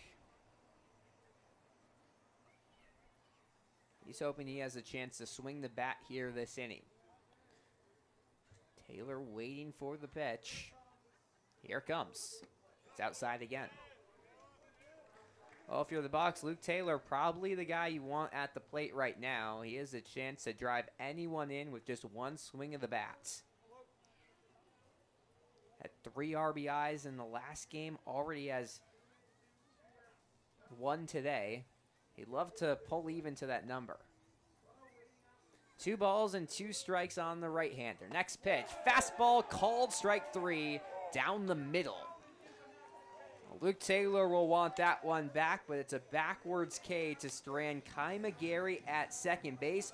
1 run, though, comes across the plate here in the bottom of the 7th. 1 run, 1 hit, no errors, and 1 runner left on the base paths. It's a 10-9 Miners lead. We'll head to the 8th inning. Anyone's game here at Mulcahy Stadium. Don't go anywhere. This is Anchorage Bucs Baseball.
Jarvis over at third base, the third base coach for the Miners. 2 balls and 1 strike, 2 away here in the top of the 8th. Double started things off for Cole Funkhauser. He advanced to third on an interference, but then was out on a fielder's choice coming home. Here's the 2-1. Hammered down the right field line, and it travels foul. Wow. That was scorched. Just out in front of it. Lucky for John Witt and the Bucs. Got to recoup here, though. 2 strikes still, 1 pitch away from getting out of this. John Witt already with 2 strikeouts on the day. Back-to-back to end the 7th. Now he's looking for 1 to end the 8th. 2 balls, 2 strikes. Looks at the runner at second, now fires. Oh, the runner goes towards third, and they're going to get him in a pickle. They're chasing him down. The tag applied in time. Austin Mel comes into the game and then has the tag to end the pickle. Elliot Medlock caught up on the base paths, and that will bring the 8th inning to a close. So, a wonky inning comes to a close in a weird way. It's a 10-9 Miners lead. We'll head to the last of the 8th. Don't go anywhere. This is Anchorage Bucs Baseball.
Back here at Mulcahy Stadium, apologies folks for some audio difficulties in the top half of this inning. We are all clear to go here for the last inning and a half, and if this game has given us any clues, this is going to be a wild finish. The Miners up 10-9, and Milo, everything has happened here today. Oh, yeah. I mean, seems like the last couple innings, there's been something on every play.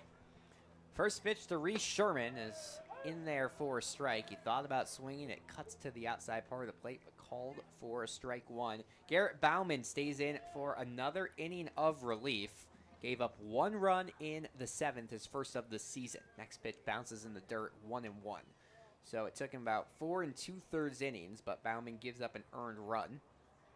He's been 6 2/3 innings. He's been one of the top relievers in the league. 1 ball and 1 strike on Reese Sherman. Here it comes. And it's chopped foul. That was a late hack, and he realized that that ball was going to be coming right over the middle of the plate last second, so kind of an emergency swing there over the middle of the plate. I like to put that one into the seats because that's a meatball. Sherman had an RBI triple back in the first. Since then, though, he's had 3 straight outs. The 1-2 pitch inside almost touched the hands there of Sherman. So, sails in for a ball to 2-2 count. The Miners with 10 runs on 12 hits today. The Bucs with 9 runs on 8. Here's the 2-2. Fastball called strike 3 on the bottom outside part of the zone. Sherman stunned at that one, but he'll head back to the dugout with a backwards K, the second strikeout for Bauman here today. I have to say, today's probably been the game where there's been most talking about the umps from the dugout out of all the games we've seen so far. There's been a lot of disliking of the calls. Well, that's what happens when you send so many guys to the plate. I mean, every single player today is going to get at least 5 plate appearances. First pitch is outside to the lefty, R.J. Ruwe. There's been arguments about calls on the base paths, strikeouts, walks, everything. That's baseball for you. Here's the 1-0 to Rue. He hammers it towards center field. Drifting back is Stevenson. Now he'll stand still and glove it for out number 2. So Rue gives it a ride, but it drops for an out. And there's 2 away for James Provencio. Despite changing positions, he stays in the same spot in the batting order here. It will be, instead of Toki, Austin Gamel on deck. So just one change so far in the lineup for the Bucs offensively. They trail 10-9, have 4 outs to work some magic here at Mulcahy on a crazy day. Bauman fires first pitch low to Provencio. The Bucs with 3 runs in the first, 5 in the third, 1 in the 7th. The Miners with 1 in the first and 9 in inning number 6. Here's the 1-0 pitch. Good. Big swing and a miss from Provencio. It's a little bit above that one. Trying for a 2-out rally. Provencio is exactly the guy you want up. Contact all the way around. Here's the 1-1. That one goes low. The Bucs today 1 for 9 with 2 outs. Not what you want to see. And it's a category that normally the Bucs are good in. Yeah, usually they have been. Not here today. The big problem is just in leaving runners on the base pass. Here's the 2-1, fouled back. Strike you out to end the 6th. If this ends up being a loss for the Bucs, that's what you're going to look at, because the Bucs loaded the bases in the bottom of inning number 6, and a strikeout ended it. The same thing happened on Friday. 2 times there was strikeouts with the bases loaded. Luckily then they were able to have enough run support. Not the case here today. The 2-2, fouled back. Nice emergency hack there from Provencio. Just stayed alive. This is what Provencio does so well. He battles at the plate. Today, 1 for 3, a single, a run, and a walk. He has a fly out and a ground out to go along with it. Trying for a big hit to extend the inning here. The 2-2 offering. Grounded left side, a couple bounces, fielded by Parentoni. One hops it towards first, and it's in time. A low throw from Parentoni beats out the running Provencio, and that will bring the 8th inning to a close. The Bucs go 1-2-3 and will need to walk it off here at Mulcahy. First out, we'll play the top of the 9th. Don't go anywhere. It's a 10-9 Miners lead. An exciting day for baseball. This is Anchorage Bucs baseball.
At Mulcahy Stadium, we've gone as far as we can into the 9th inning of action. It's a 10-9 lead for the Matsu Miners over the Anchorage Bucs here.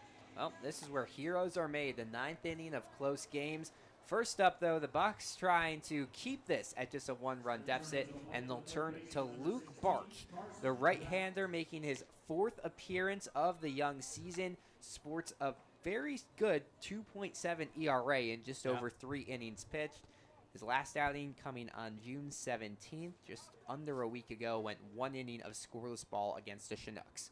First pitch from Barch misses outside. to the Carson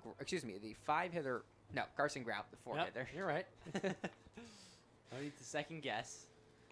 Next pitch swung on and missed on a fastball. It's a 1-1 count. This is the first time we're seeing Barch here in high leverage situation. Has earned the trust of the coaching staff, so now here in this situation. Here's the 1-1. It hits the zone. The reason why I was confused was because Grout ended the last inning at the plate. However, Elliot Medlock got caught in a pickle. Ended up keeping this at a one-run ball game. Here's the 1-2 offering. Swung on and popped foul to the left side. It's been that kind of day. Oh, yeah. Expecting anything here today, but big inning for Barch. Needs to lock it down and give his team a chance. Righty on lefty battle. The 1-2. Breaking ball goes outside and will even out the count at 2 apiece. You know what's interesting?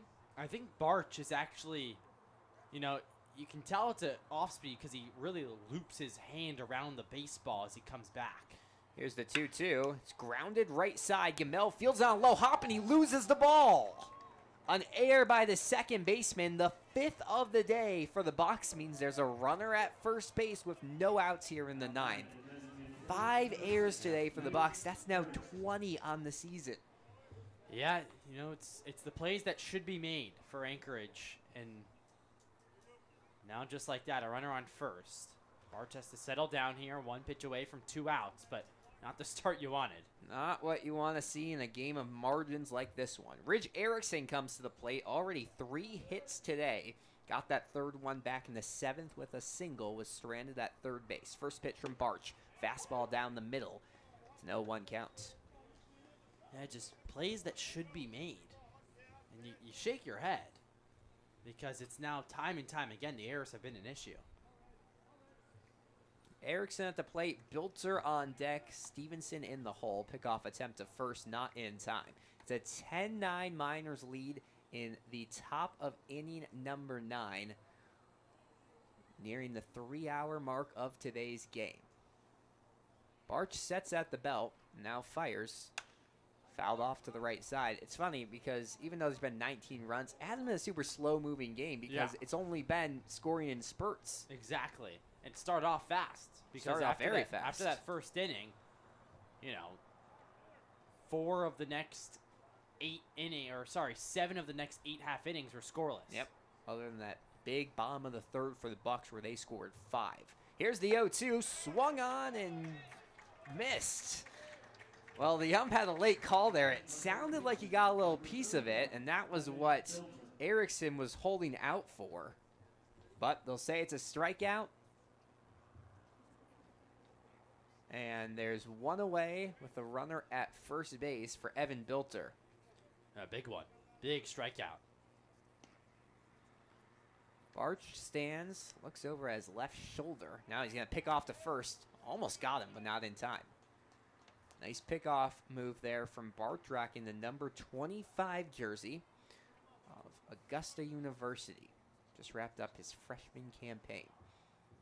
Another pickoff attempt. They are really trying to get Carson Grout over there at first. He keeps on diving back. He's talking to RJ Rue over there, just smiling. Now we'll finally see the first pitch to Bilter. It's popped up right side out of play.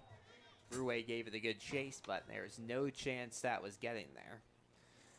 Barch, a native of Alaska, played his high school ball over in Georgia, but he did Legion ball out here in Alaska. He knows a lot of this area.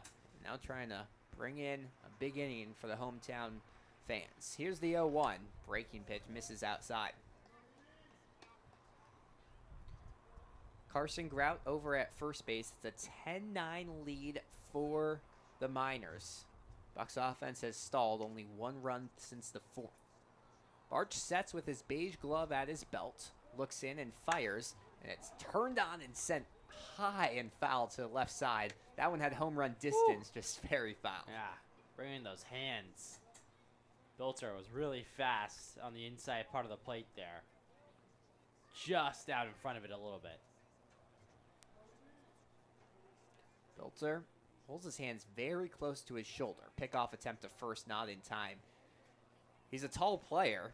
He has a lot of height on him coming in at 6 foot, but he bends down, gets his zone smaller, gets all that power caught up, tries to turn on balls. 1-2 pitch, line towards center field. Underhill just has to scoot back a few steps to make the grab, and there's 2 away. Nice job at Underhill to read it right off the bat. Sometimes those can be tough if it's hit directly on a line.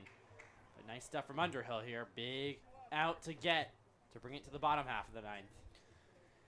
So, it's Lincoln Stevenson trying to extend the 9th for the Miners. First pitch from Barch, swung on and missed. A big swing from Stevenson. That was one trying to make this back to a multi-run lead for the Miners. Bucs scored 1 in the bottom of the 7th to take it from a 10-8 deficit to a 10-9. Here's the 0-1. Off the inside of the bat, sends it foul to the right side. You know, there's some fans now creeping over the center field wall. It looks like a game just ended up there behind. Little League or Legion action out there in center field. Now they're over there in center. That's a fun way to wrap up a game day. No balls and 2 strikes on Lincoln Stevenson. Barch the long wait, he fires, and it's fouled off. Peeking ahead to the bottom of the 9th, Austin Gamel, Logan Ewell, and Grant Haas, the 7, 8, and 9 hitters due up for the Bucs. We'll see if they add some pinch hitters, try to inject some extra offensive juice into what would try to be a walk-off scenario. Bucs trailing 10-9, top of the 9th. No balls and 2 strikes on Stevenson. Next pitch fouled off. Nice battle here from Stevenson. Still no balls to his name in this at-bat, but he's seen a couple pitches now. 3 straight fouls. Carson Grout over at first base. He reached on an air. Here's the 0-2. Barch sends one into the lefty's batter's box. So it's a 1-2 count. Yeah, it looks like Barch might have slipped there on the mound just a little bit, way off the rubber. Now he's walking back up. Bucs just want 1 out to keep this as just a 1-run deficit heading into the final half inning of regulation play. The 1-2. Bounce to right side. First baseman Rue coming in, and the let it go foul. Would have been a close play. So smart baseball there. Yeah, a lot of people in one small you had area. Barch come over, Rue come over, and obviously at the plate, Stevenson was running. Bucs dugout is having some fun. Yeah, they are. Mild crowd on hand, 57 degrees and cloudy here in Anchorage. I don't know if you'd quite call this baseball weather, but it's been a great baseball game. Yeah. Lead off of first base by Grout. 1 ball and 2 strikes on Stevenson. The pitch inside. This is a really good at-bat. He's seen 6 pitches so far, make that 7. Now it's evened up at 2. He was down 0-2. Stevenson trying to battle his way on and keep this inning going for the Miners. Barch looks down, sets and fires, and it's high and inside. So this 0-2 count has now turned full. Big moment for Lincoln Stevenson. Greg Parentoni awaits on deck. Luke Wilson in the hole. A 10-9 lead for the Miners in the top of the 9th. Barch looks over his left shoulder. Will not throw a pickoff attempt. He's ready for the payoff pitch. And here it comes. Runner takes. The pitch is outside. Gets past Sherman. Turning second and trying to take third is Grout. There's no throw. And the wild pitch moves Carson Grout all the way from first to third. There's runners on the corners now with 2 away. A disastrous sequence for the Bucs. Yeah, just not what you need. You have 2 outs, and now all of a sudden there's a runner on third, so 1 more of those wild pitches, and you extend it to an 11-9 ball game. You have to get this out right here. Lincoln Stevenson at first place, Carson Grout at third, and Greg Parentoni at the plate. The shortstop bends his knees, shows bunt on the first pitch, sends it down the third base line. This will be a tough play. The throw not in time, trying to take third, and tagged out by a mile is is Lincoln Stevenson. So the inning comes to a close. 1 run comes across the plate. Lincoln Stevenson scored before the out was recorded. So It's an 11-9 ball game. A very good idea there by Parentoni to try to get the bunt reach. And it's an 11-9 lead for the Miners heading into the bottom of the ninth. The Bucs need 2, can win it with 3. We'll head to the final half inning here at Mulcahy Stadium. Don't go anywhere. This is Anchorage Bucs Baseball.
We go to the bottom of the ninth inning at Mulcahy Stadium here in Anchorage, Alaska. An 11-9 lead for the Miners. The Bucs need 2 to tie it, 3 to walk it off here at Mulcahy.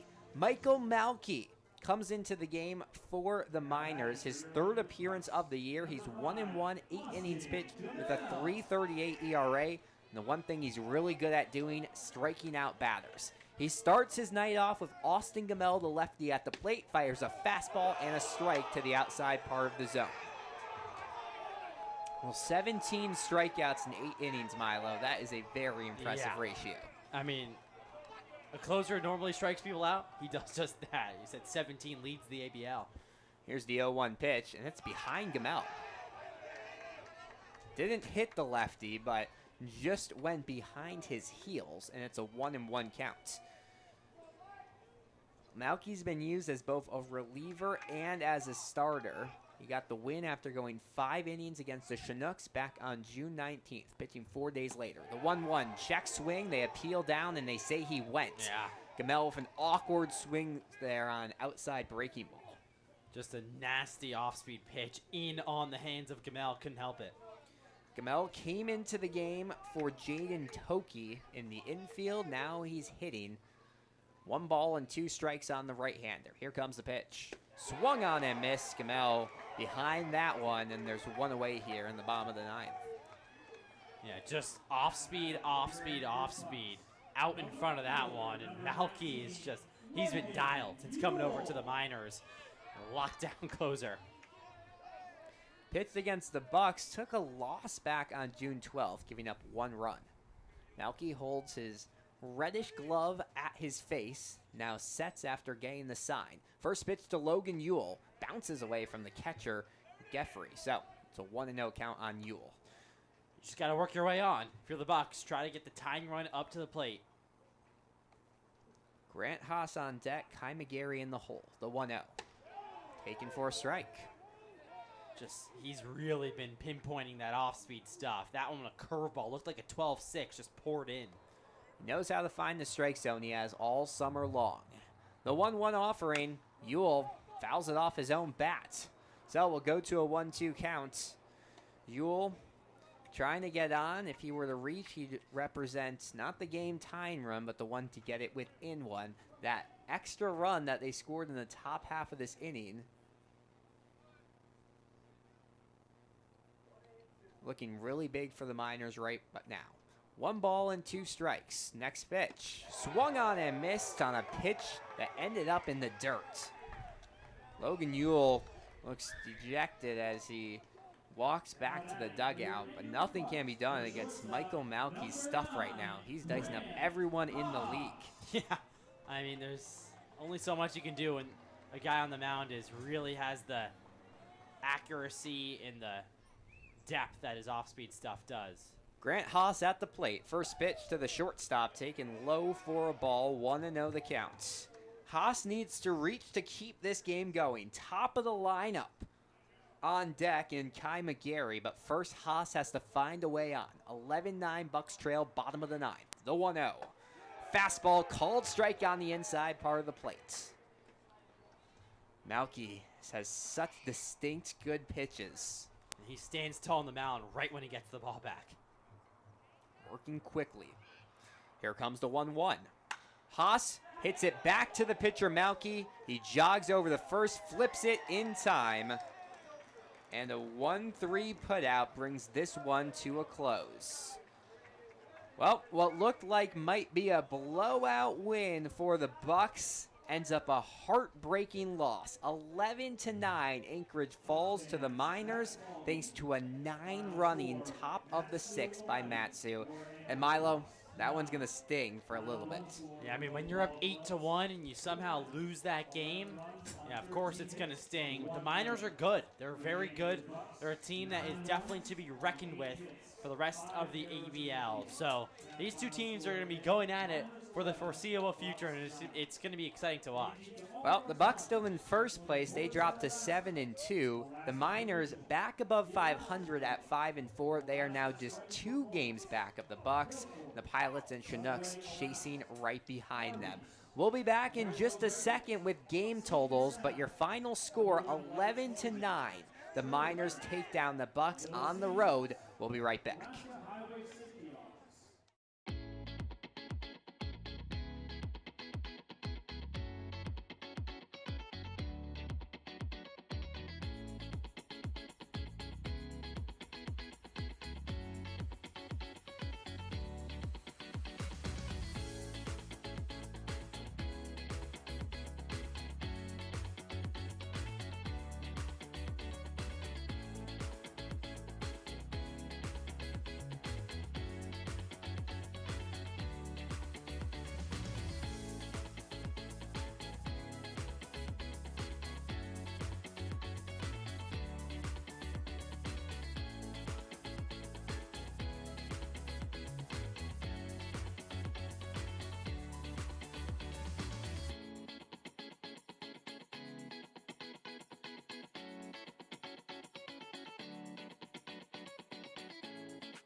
Back here at Mulcahy Stadium, a final score of the Anchorage Bucs 9, the Matsu Miners 11. A heartbreaking loss for Anchorage, who dropped to 7-2 on the season. See a 3-game win streak come to a close. The Miners, meanwhile, they've snapped a 2-game skid and are back in the win column. Let's take a look through your totals. First for the Bucs here tonight. It was a solid night of hitting, at least at the start. Grant Haas finishes as the only player with 2 hits. He had a nice 2-for-4 day. Kai McGarry, Luke Taylor, Reese Sherman, RJ Rue, James Cervencio, Logan Ewell, everyone had 1 hit. It was part of that big inning number 3 where the Bucs plated 5 And after that, the offense just went cold. Kai McGarry with a 3 RBI game once again. He keeps on racking up those RBIs. Soon will be atop the league, but just couldn't get it done. So those are your offensive leaders today for the Bucs. Taking you through the pitching, Cade Finazzo was great. Went 4 innings of 1-run ball, only gave up 1 home run. It was in the first inning. He looked great. Gave way to Wyland Nelson. Then things got tricky. Gave up 5 hits, 7 runs, 6 of which were earned in 1 inning of work. He takes the loss to drop to 0-2 on the year. Eli Lipinski, John Witt, and Luke Barch in relief today for the Bucs. Moving to the minors, well, all the offense pretty much came in 1 inning. That big inning number 6 where every player reached, every player scored. Ridge Erickson had a day, 3 for 5, a run and an RBI. Cole Funkhauser with a 2-hit day. Evan Bilter went 2 for 5. And Greg Parentoni, one of 4 minors players who had multiple hits here today. But you can't forget about the big play today. Cole Funkhauser had 4 RBIs off of 1 hit, a grand slam. He went 2 for 5 with a double and a grand slam. What a day for Funkhauser. Yeah, I mean, listen, that grand slam is going to live in the Bucs' memory now for a little bit. And, of course, you want to try to get rid of it as fast as possible. But that was a grand slam that changed the entire game, of course, gave the lead to the Miners. And, listen, the Bucs lost this one, of course. It was a shocking loss. It was a loss that you thought was never even going to be possible, remotely close to possible. But that's why you play 5 games in 5 days. You come right back tomorrow against the Chugiak Eagle River Chinooks, and you have another chance to get back in the win column. You're still in first place, so nothing to worry about there. And things like this happen throughout the baseball season. That's why they call it the craziest sport. That's what it does. Bowman Marks ends up getting the win in his first appearance of the season. The high score looked really good, giving up no runs in 2 1/3 innings of work. And then the save goes to Michael Malky, who was shut down in his 1 inning of relief. But as Milo said, that's baseball. Yeah. We'll do it all again tomorrow. The Miners are at home against the Glacier Pilots, and the Bucs are at home against the Chinooks. That is a 6 p.m. first pitch. We'll be on the air at 5:45, breaking down tonight's loss and getting you ready for the rest of the week. There's 5 games. Bucs can still go 4-1. Yep, and that's all you got to know. The Bucs can still go 4-1 on the week, and you got the Chinooks, who are coming off a win against the Miners last night. Of course, the Chinooks, that was their first win of the season, one of the teams that have been struggling down at the bottom of the ABL standings, but overall a team that, you should expect to beat. You beat them before, you got to beat them today, or tomorrow that is, back at home right here at Mulcahy. In the other game tonight, the Chinooks trailing the Glacier Pilots 9-6 in the bottom of the 9th. So it looks like that one just about wrapped up. The Glacier Pilots will get another win. So everything's tight right now in the standings. And we'll talk to you all again tomorrow night for Bucs versus Chinooks. That just about wraps up our coverage here tonight, though, from a wild one at Mulcahy Stadium. Your final score here from Anchorage, it's the Miners 11, the Bucs 9. For Milo Hoffman, my name's Alex Burstein, saying so long and good night.